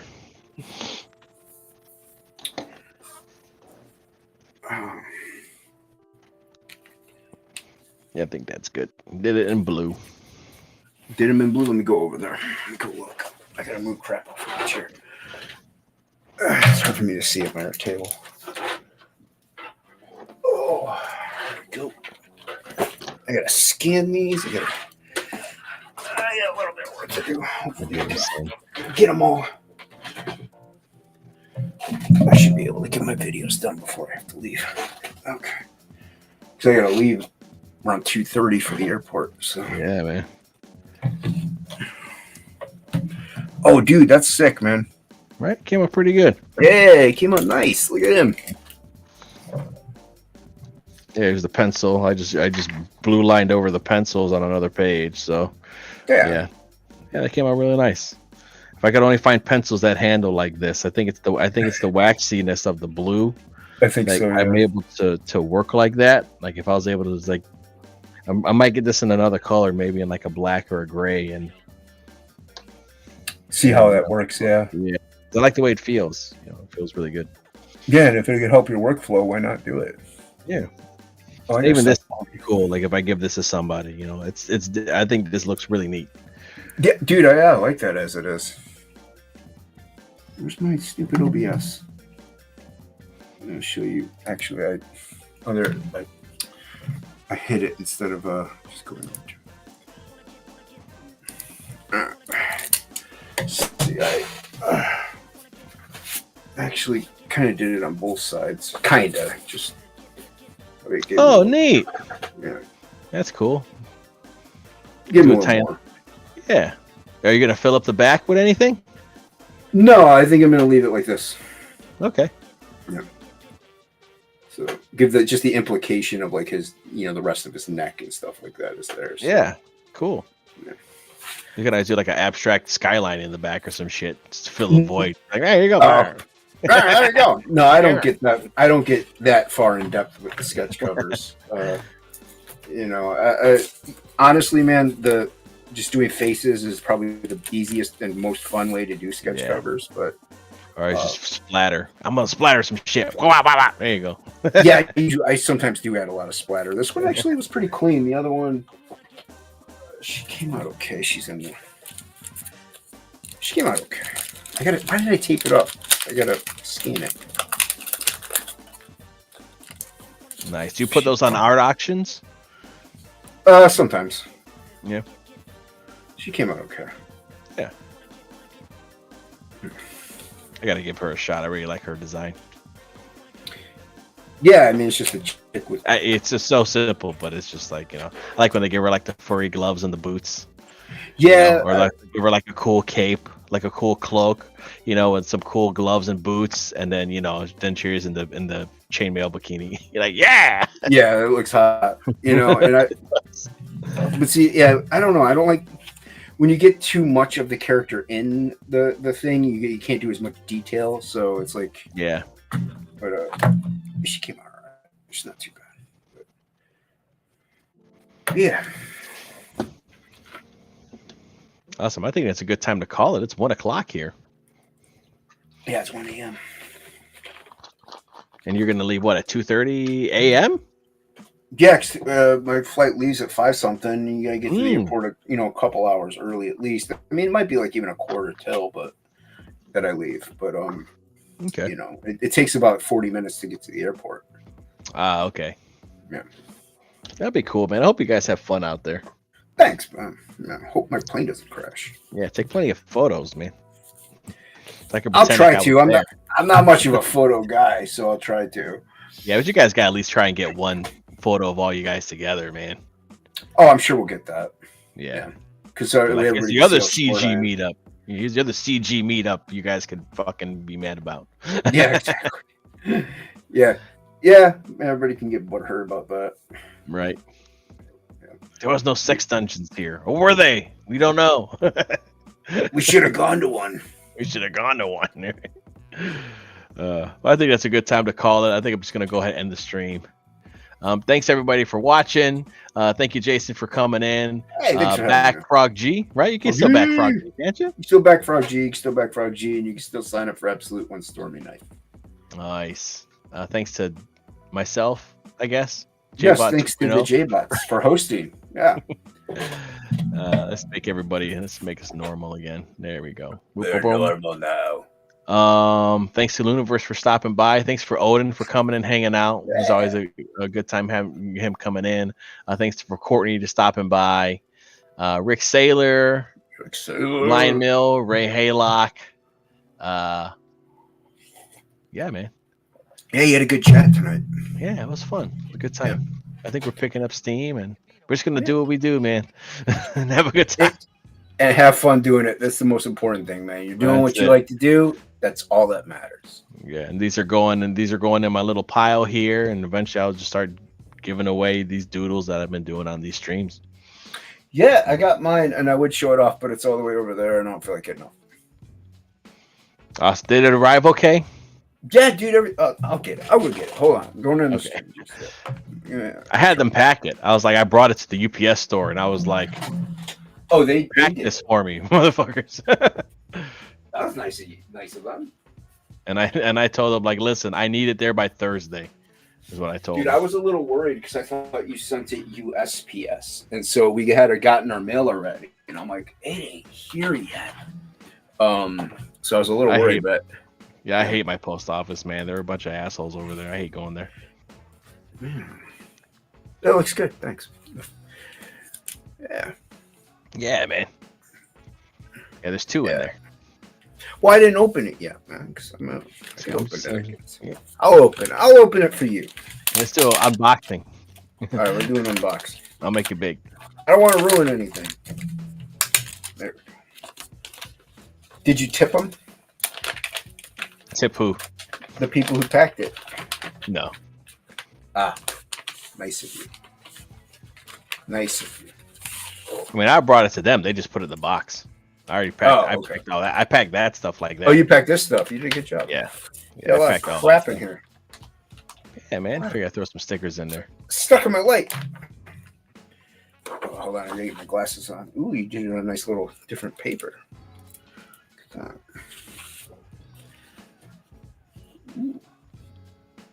Yeah, look at him. Yeah, that's the first time I drew them. I figured I meant to like go with like white stuff and like all types of, because I did on the brown paper, and I just never got around to it. So if you want to make it, if you want to do anything with it, man, feel free. If you want to ink it or whatever. Oh, I might. If anything, I'd scan it, dude, and then do something digitally over top of it. Okay. If I did anything, I don't want to go over your original. Okay. I like it. That's sweet, dude. Thank you so much, man. These are sick. No problem, man. Yeah, no problem. Nicely done. Nicely done. Those clean, crisp lines. I hate you. I do like that, Frog G. Yeah, I was gonna change the eyes, but I was like, no, man, I'm keeping them all big. Keep them. Yeah, big and cartoony, man. I was like, I played around with it for a little bit, but yeah, no, I kept them big like that. Yeah, keep them. Keep them. Yeah, this came out nice, man. Nice job, and thank you very much. I really appreciate it. Oh, anytime, man. Your character's super fun to draw. I'd rather draw Frog G than Spider-Man any day. Dude. Hey, credit to Frog, man. He created them. So, yeah, he designed them. Yeah. Oh, awesome. Yeah, Frog G designed them, dude. I just drew them. Yeah. Oh yeah. Okay. Yeah, that's how it came about. He's like, I want him to be a frog. Tools, mechanic, stuff like that. So. Yeah. Nice. Stick them there. Cool, man. I'm unembiggen you. Star the show. Well, it's time for bed, everybody. Except for Jason, who's going to go to the airport. Well, I got to scan these and quickly do a couple videos to upload them for Friday and Monday. So cool. Yeah. And then I got a shower, so I shave my head. Okay, there you go. There you go. Well, I appreciate you stopping by, brother. Had a good time hanging out with you. Yeah, it's always fun. And have a safe trip, man. Have a good time out there. I appreciate it. Thank you. Thanks, everybody, for tuning in. If you haven't, subscribe. If you watch this in the future, love you guys, and I'll see you around. Night, everybody.